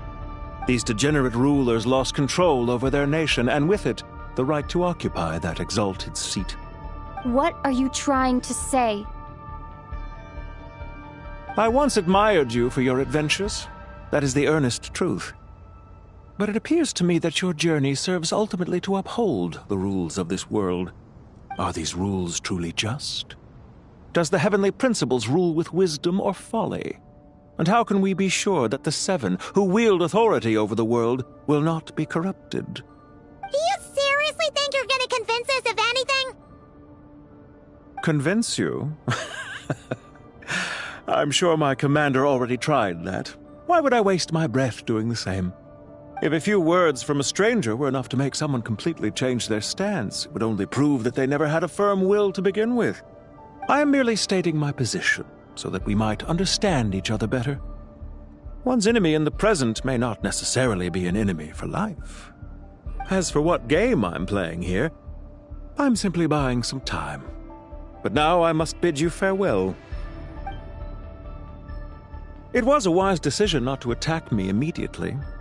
Since you did not fall for my ambush, I will now have to ask those in hiding to reveal themselves.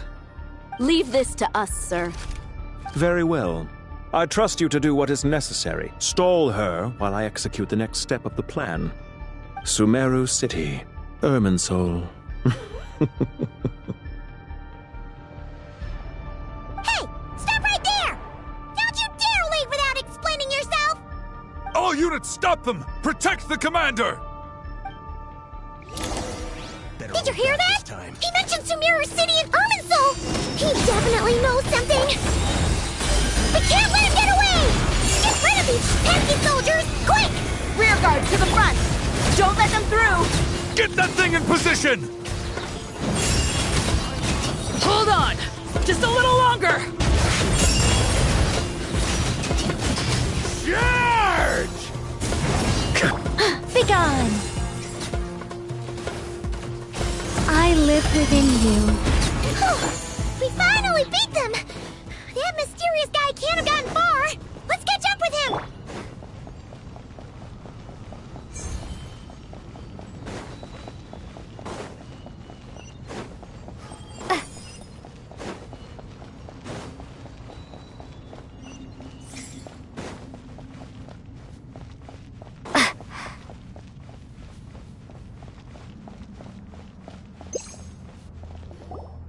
Found him! Over here! You're very persistent. Hey, you! Stop running and explain yourself! What are you trying to...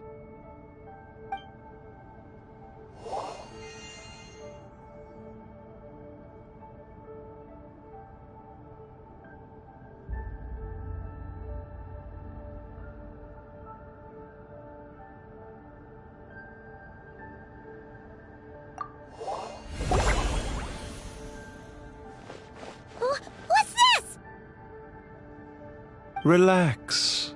A small trap like this won't be enough to hold you. The sandstorms from Gurabad will die down soon enough, but this small window of time was all we needed to launch the next phase of our plan.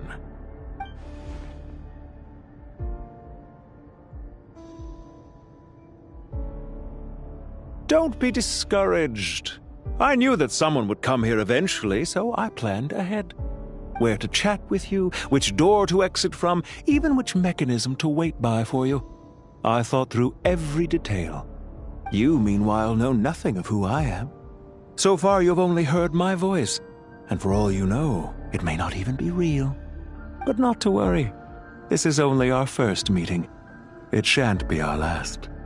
Just answer me one last question. Why do you continue to follow Dottore? He has conducted countless cruel experiments, even on his subordinates. Follow isn't quite the right word. Let's just say even those you see as villains have their friends, even if they aren't the most sincere of friendships. When any set of rules is established, there will be those who benefit and those who lose out.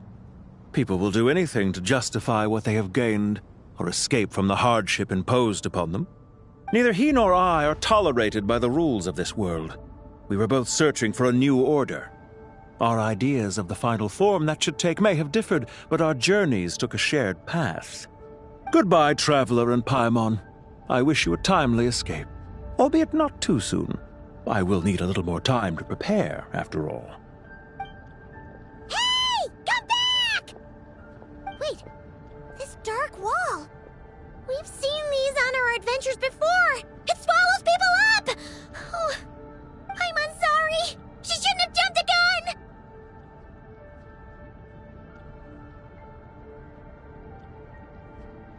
Oh, okay.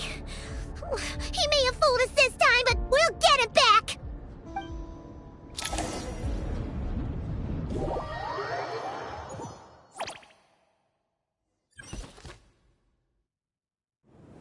Sino and his team are guarding the north. We'll take this side. There's so many Jinn. We can't let them get into Aru village. Don't fret. I am well prepared for this situation. Huh. So you have a solution? Perhaps you're unaware that I have a trusty genie partner of my own, Plumpy. If I send her to negotiate with the others, this whole thing will be resolved before you can say Mora. Off you go, Plumpy!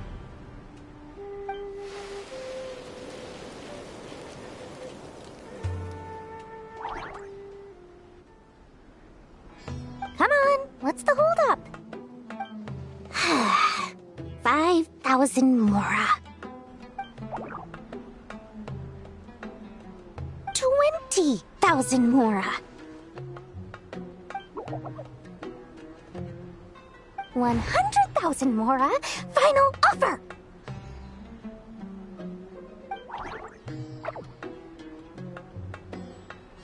Ah, so she's a hired partner.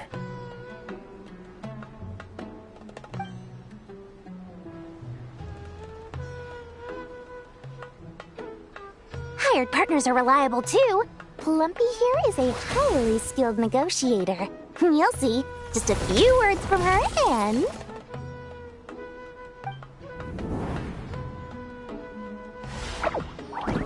Plumpy! Don't you Jinn have any respect for the rules? This was supposed to be a negotiation! How dare you treat my messenger like this? You wanna play rough? Two can play at that game!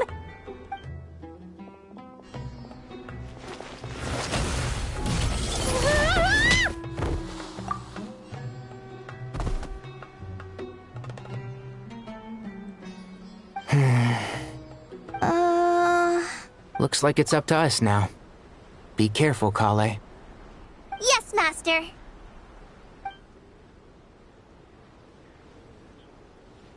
What happened? How did I pass out?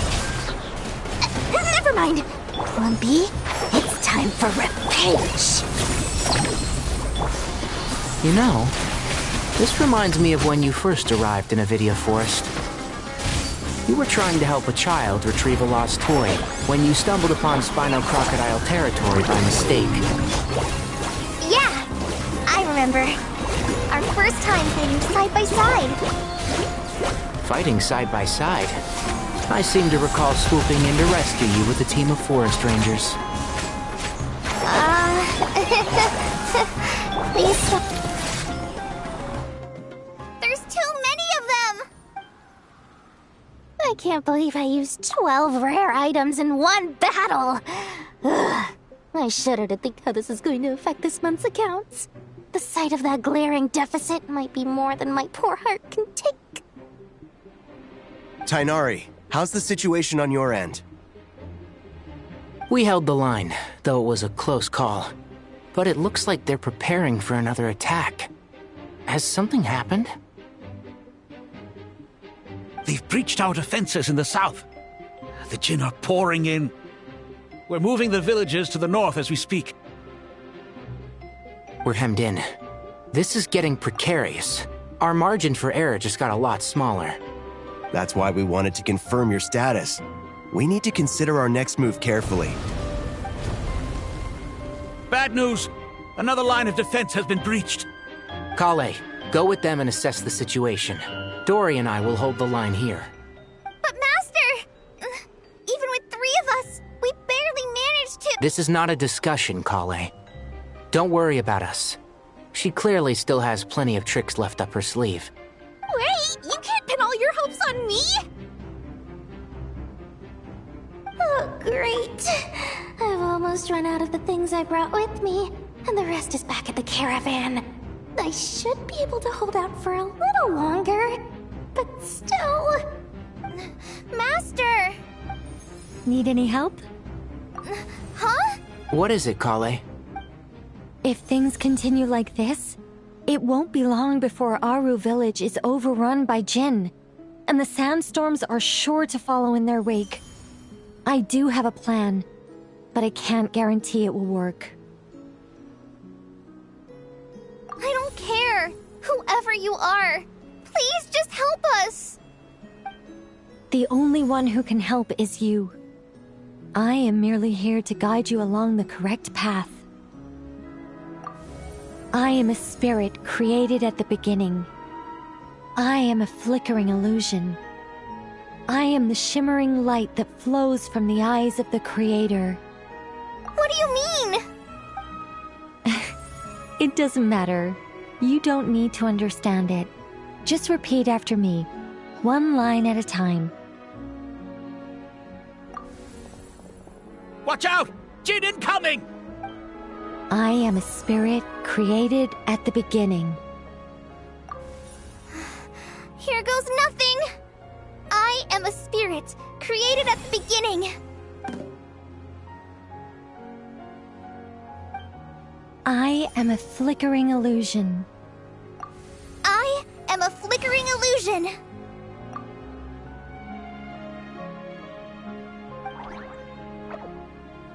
What's wrong, Plumpy? I've never seen you so agitated before. But how do you... Do you know what Kale is reciting? I am the shimmering light that flows from the eyes of the Creator.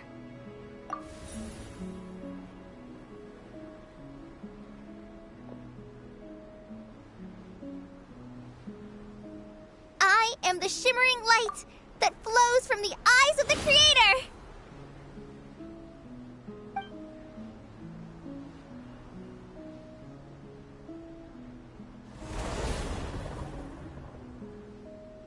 It's a song composed by the goddess of flowers, but very few records of it remain, even in historical texts. All we have is a few fragments. Is Kale an avid historian? Not to my knowledge. The Jinn have actually quieted down. Although... No, it's more than that. It looks like they're showing... submission. Clearly the songs left by the goddess of flowers have a soothing effect on them. At the very least, they're much calmer now. Really? Let me try. I am a spirit created at the beginning.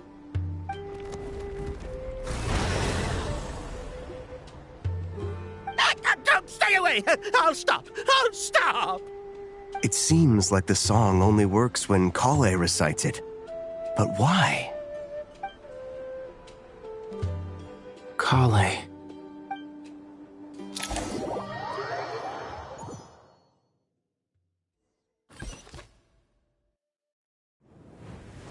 Yeah! Any luck?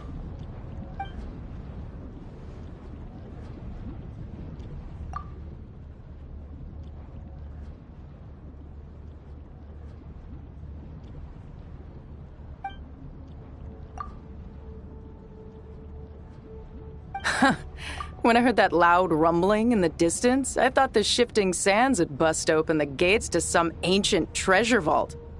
Turns out it was just you guys. Huh? Wait, that sounds like... It's been a long while. Did you miss me?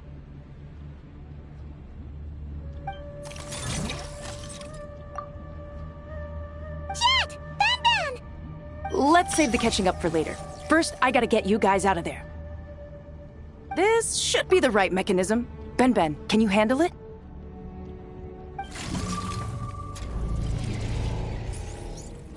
There we go.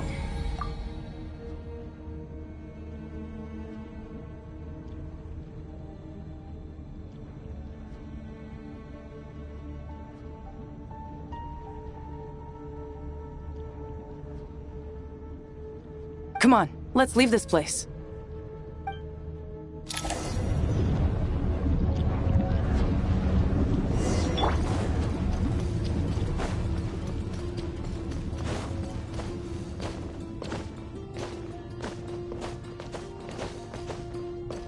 Huh?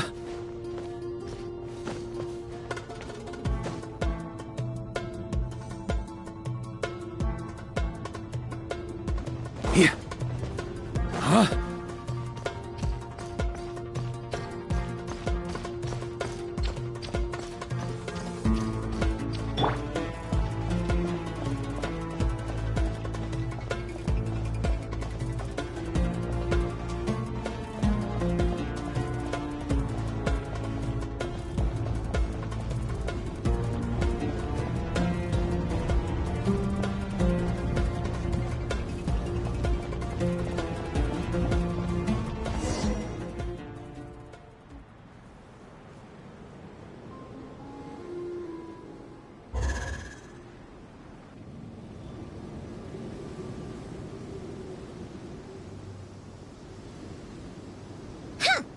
Fatui sure made themselves scarce. It's like they were never here. The Fatui? They came to the desert again? Yep. No idea what they're planning this time. They were being very coy about it. How have you been, Jet? Well, since we last met, I've started my own band of mercs. We've actually made quite a name for ourselves. Oh, yeah. On a slightly different note, I have some good news. I finally took care of Masaira. Not much to write home about. It was just another day. Found his hideout. Dragged him out of his cozy little bed. He tried to talk me into seeing his point of view, as usual. But I'm way past that by now. There was nothing he could say to save his life. What about you guys? Bet you'd forgotten all about me and Ben, huh? Of course not! We're super duper best friends!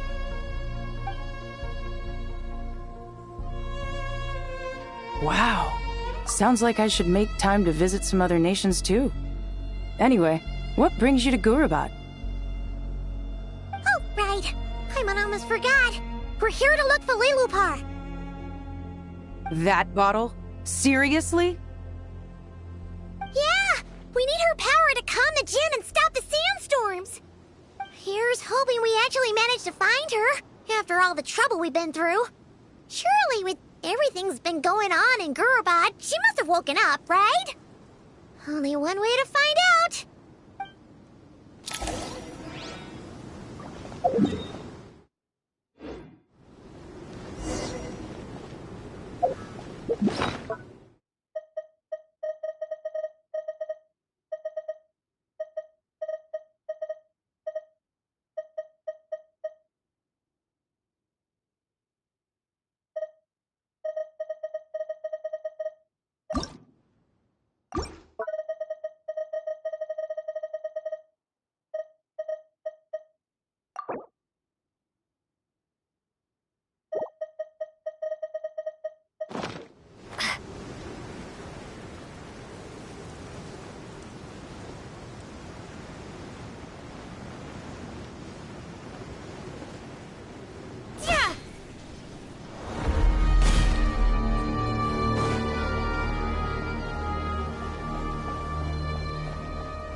Let's see. She should be around. Aha! Found her!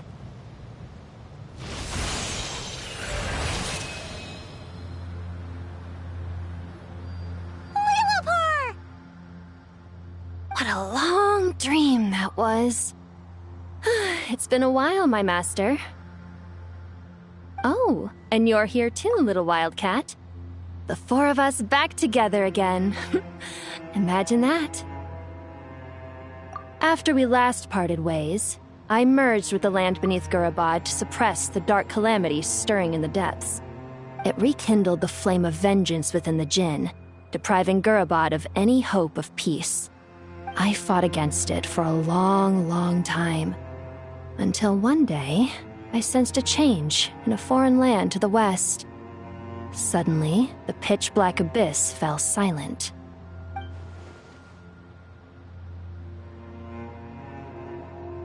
Once satisfied that that dark power could no longer bewitch the Jinn, I too fell into a deep slumber, from which I have only now awoken. Why have you returned to Gurabad, my master? And why is my sand-swept homeland in disarray once more? Well, basically, Sumeru's in danger and a lot of our friends are affected. Some bad guys messed around with Irminsul and now they've released the Jinn in here. We managed to chase off the culprits, but we have no idea how to seal this place back up and stop the sandstorms. Child's play. I shall quell the Jinn and scatter the storms. Thank you, Lillipar. No need to thank me, my master. I have granted many wishes in my time, and this was the most trivial of them all.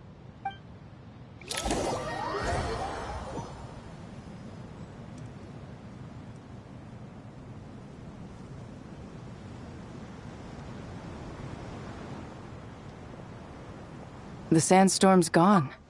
The sun shines bright again.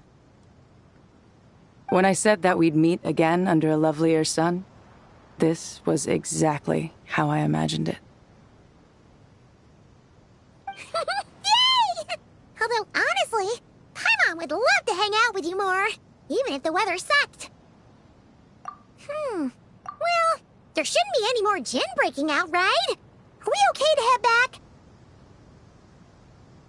Sounds good. You can introduce us to your other friends. Another adventure begins. Lovely.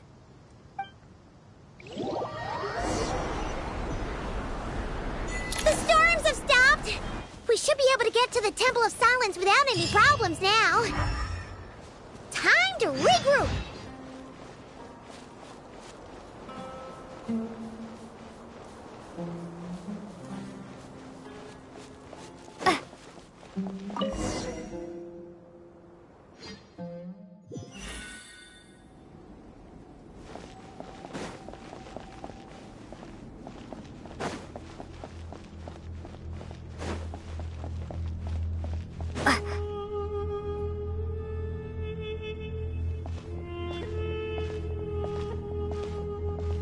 So, this is the Temple of Silence. I've heard the Nagarjanites mention it in passing, but I never imagined it would be this big. It's colossal. I thought the temple moved to the rainforest ages ago. When did they scamper back into the desert? I don't know.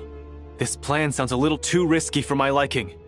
Even in King Deshret's day, this was experimental technology. We have no idea what could happen if we activate it. Well, unless you know of another viable alternative for the Akasha terminal, I'm afraid this is our only option. The plan is sound, and the risks are manageable. However, if we are to proceed, we must act quickly. The scale of this project is enormous. Even with Kaveh, Faruzan, and every other scholar of mechanics working on it full-time, the proposed modifications won't happen overnight.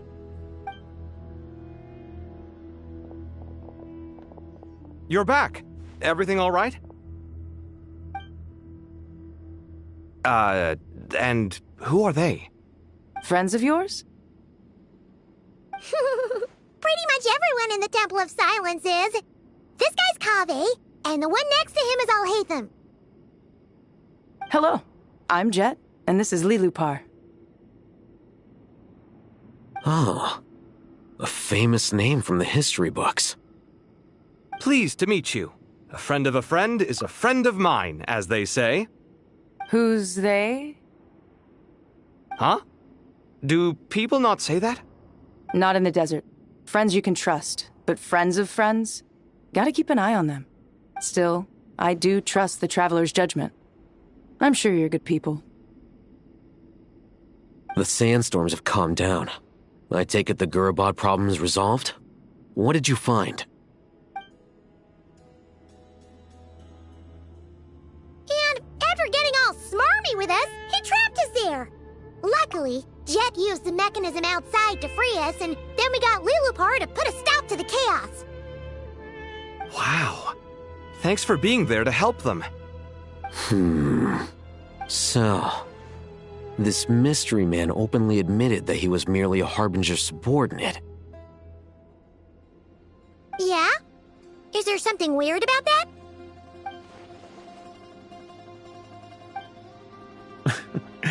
I assume you aren't naive enough to expect answers from an enemy. Well deduced.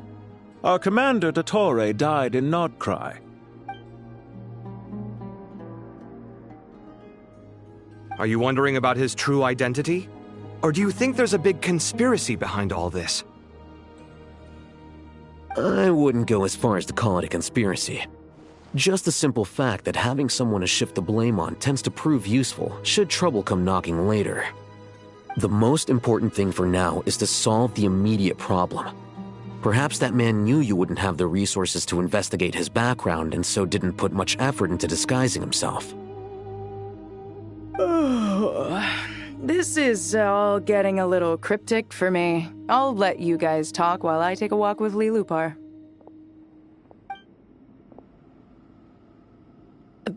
Jet? Aren't you with the Blazing Beasts? What a coincidence. Didn't expect to run into you here. We're mercs. You can run into us anywhere. Who's this with you?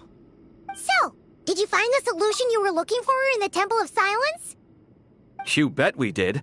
This place is incredible. It has everything. So far, we've discussed a plan and verified its feasibility. Building a new system from scratch is out of the question. So our only option is to modify the Akasha using certain resources we hope to find in the mausoleum of King Deshret.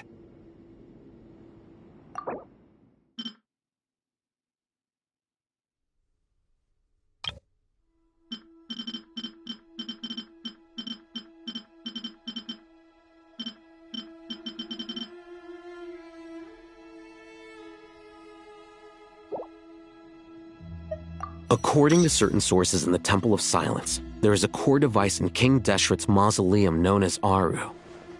Little is known about this device in academic circles, which suggests it was hidden quite effectively.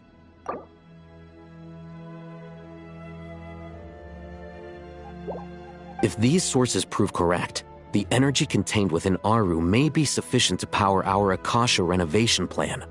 However, this raises difficult questions regarding technological integration. The sages are still debating it. Yeah, but I'm sure they'll reach a compromise once they've argued it out. The people of the rainforest are always cautious when it comes to desert technology. But times of crisis like this leave us with little choice. Wait, Paimon has a question. Is this the same Aru we've heard of before? It's sealed off, right?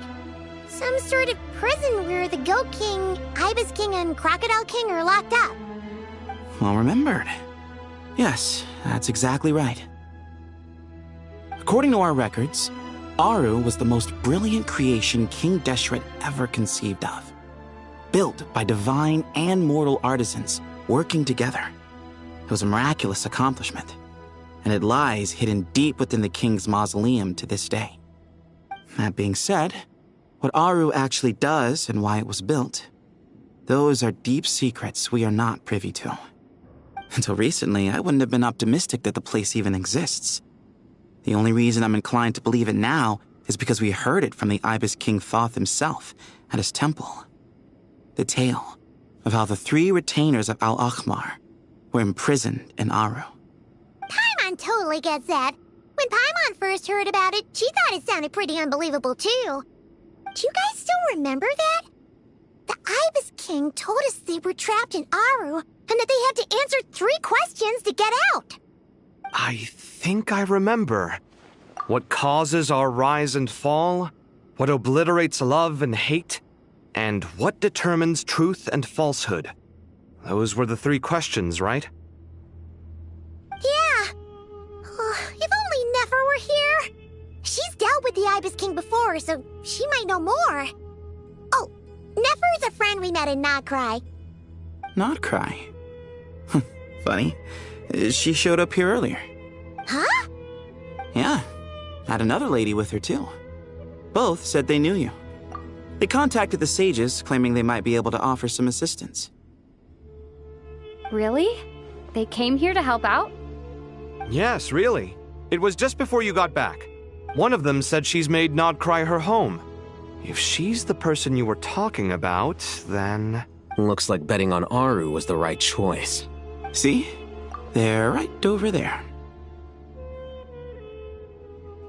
Nicole! Nefer!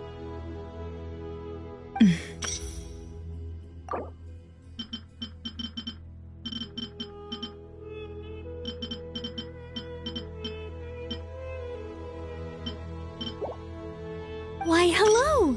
We're here to help.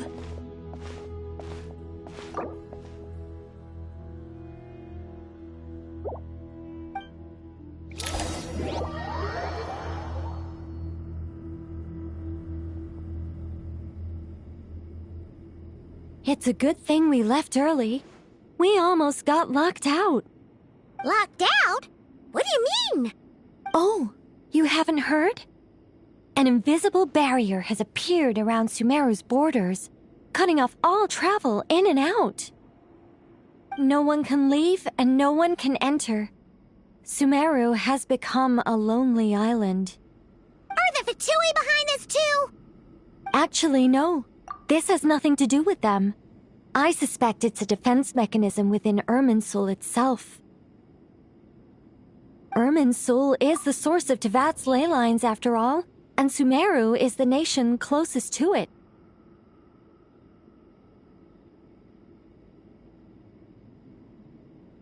I imagine this function was put in place to seal the entire region off in the event of serious damage, preventing the disaster from spreading to the rest of Tevat. It may have been implemented long ago. But doesn't that mean that the people here won't be able to escape to other nations if the anomaly keeps spreading? Currently, that does appear to be the case, which is precisely why I am here. This is a critical moment for the world, and Sumeru is the eye of the storm. Paimon's surprised you managed to convince her to come back to Sumeru. Indeed. Even for someone of my wisdom and eloquence, this tested my skills to the limit. And why should it concern me that Sumeru's in trouble? Surely you don't think I still have feelings for that place? Judging by your tone, I suppose you don't. Sounds like you don't know much about my past. And here I thought you knew everything. All I know is that the Ibis King is the source of your power. He was quite a prominent moon envoy once upon a time, so I do know a thing or two about him. As for your past, I have ways to learn the full story if I wish to. But everyone has secrets they'd rather keep to themselves, wouldn't you say? I'm glad you see it that way, Miss Nicole. I've chosen to call Nod-Krai home, which is why I did my part in its hour of need. That doesn't mean world savings become a habit with me. I have no particular desire to play hero in Sumeru, thank you. I understand. Human emotions do not appear and disappear without cause. There is always a reason to be found behind both salvation and destruction. Still, if time has taught me anything, it's that human emotions are often complex and in conflict. That's why people change their minds about things all the time. But that's where we angels come in. Our duty, ultimately, is to guide people towards their deepest, truest desires and help bring them to fruition. So I wish to hear about your past, because I do not believe you are motivated by hatred alone. And if we still arrive at different conclusions in the end, that's okay.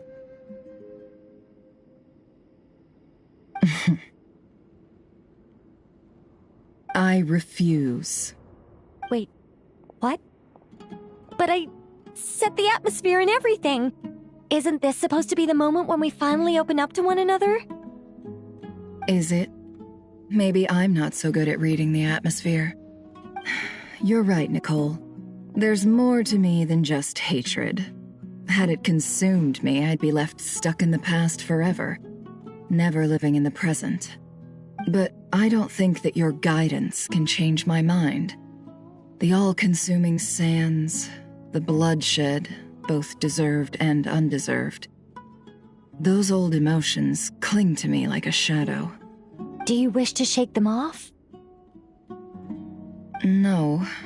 I hope to remember them forever.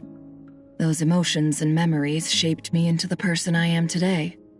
They'll always be a part of me. In that case, would you like to hear my perspective, at least? Sure. It's not every day you get to hear an angel's opinion.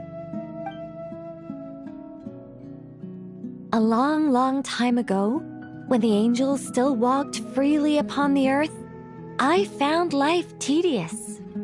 Monotonous work, lukewarm relationships. Things weren't nearly as interesting as they are now. And yet, since the angels' demise, I have found myself missing those days on more than one occasion. Human emotions are often attached to a person, a place, or an object. When those things are gone, the memories quickly fade, and the emotions slip away along with them. If Sumeru were destroyed, both rainforest and desert would be no more. With the object of your hatred wiped from existence, it would not take long for the memories buried deep in your heart to slowly fade. Both love and hate are intense emotions, but they are nothing compared to the void left behind when they disappear. Most sophisticated, Miss Nicole. But anyone focused on the future could only ever applaud the destruction of the things they hate. Still, I'm a special case. Someone once told me that human memory is more selective than a Mora-hungry merchant choosing between customers. We all need a reality check once in a while, so we don't forget the truth. As much as I dislike Sumeru, this is no way for it to perish. All right, you win. I'll help you out a little, but I won't work for free. How much will you need? You're not gonna milk this for all it's worth, are you? What do you think? I'll be upfront with you. I don't have much more on me. If that's what you need, I could borrow some from Alice. Or perhaps I could pay in sculptures. The ones I carve are actually worth quite a lot. Just cover my travel expenses. Huh? Is that all? That's all. Given all the people I owe favors to, I can just about justify a trip to Sumeru. Yehoda! Here, boss! What do you need? I'm going back to Sumeru for a while. While I'm away, you'll be in charge of the curatorium. Me? I'm in charge? Whoa! Don't worry, boss. You can count on me! And that was how the ingenious Angel Nicole brought you the perfect person for the job in your hour of need. Hip hip hooray! That was far more detailed than necessary. Not lacking in embellishment either. I never thought I'd return, especially not the desert. But life doesn't always go as planned, I suppose. What's Candace up to? I don't think I've seen her yet. She's still taking care of things in our village. Should be joining us before too long.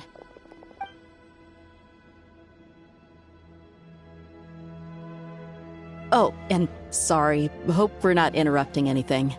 We have some good news, though. We're planning to go to the mausoleum of King Deshret to look for the legendary Aru, then use it to try and restore the Akasha system. According to records in the Temple of Silence, the mausoleum houses something called Aru's Chute, which can be used to establish connection with Aru. We still have some time before we leave, so there's no rush. By the way, who are these two new faces? Just call me Nefer. I'm based in Nod-Krai. Did I hear you mention Aru? Correct. Well, I happen to have a connection with one of the 3 retainers imprisoned inside, the Ibis King. I'm here to get things done, so if you don't mind, I think I should come with you. That sounds perfect.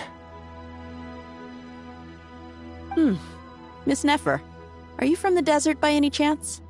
Why do you ask? I don't know. There's a familiar air about you. Plus, you mentioned Candace. Sorry, I don't mean to pry. It was just a random thought. I'm Dia, an eremite mercenary. My work usually keeps me out in the desert. I'm on good terms with Dory, and she's mentioned you all before. It's nice to finally put faces to the names. However, my associate here is probably less well acquainted with you. Why don't you all introduce yourselves? Actually, I'm a little better acquainted than you might think. Huh? Huh. Are my eyes playing tricks on me? It looked like you spoke without moving your mouth. Ventriloquism. I have heard tell of it before. What is it, Kale? It's you! You're the voice who's been speaking in my head, aren't you? You encouraged me to report my dreams to the Dendro Archon, and got me to recite that magic prayer. Mm-hmm. I have many titles, but let's go with the most pertinent one. I am Nicole Rain, an angel who has lived since ancient times. An angel? Sounds like a big deal, but, what exactly is an angel? Oh, Well, we're a rather long-living race of beings. Not gods, technically, but we can still tell you a lot of stories from ancient history. Yep, and she's also an amazing sculptor. You could say she's a real creative type. Well, ma'am, if both the Traveler and Paimon give you rave reviews, you must be pretty impressive. Oh, please don't call me ma'am. I find it so awkward when people get too formal with me. Just relax and be yourselves. No need to be nervous. Miss Nicole, if it's okay, could I ask you a few questions? Yes, you may. I can see your heart is filled with confusion, and you are desperate for answers. I also know which questions you want to ask me. Why did you dream of Sumeru City in disarray? Why did those verses soothe the djinn only when recited by you? I can guide you to the truth, but it involves a personal secret of yours. I'd prefer to speak with you alone, if possible.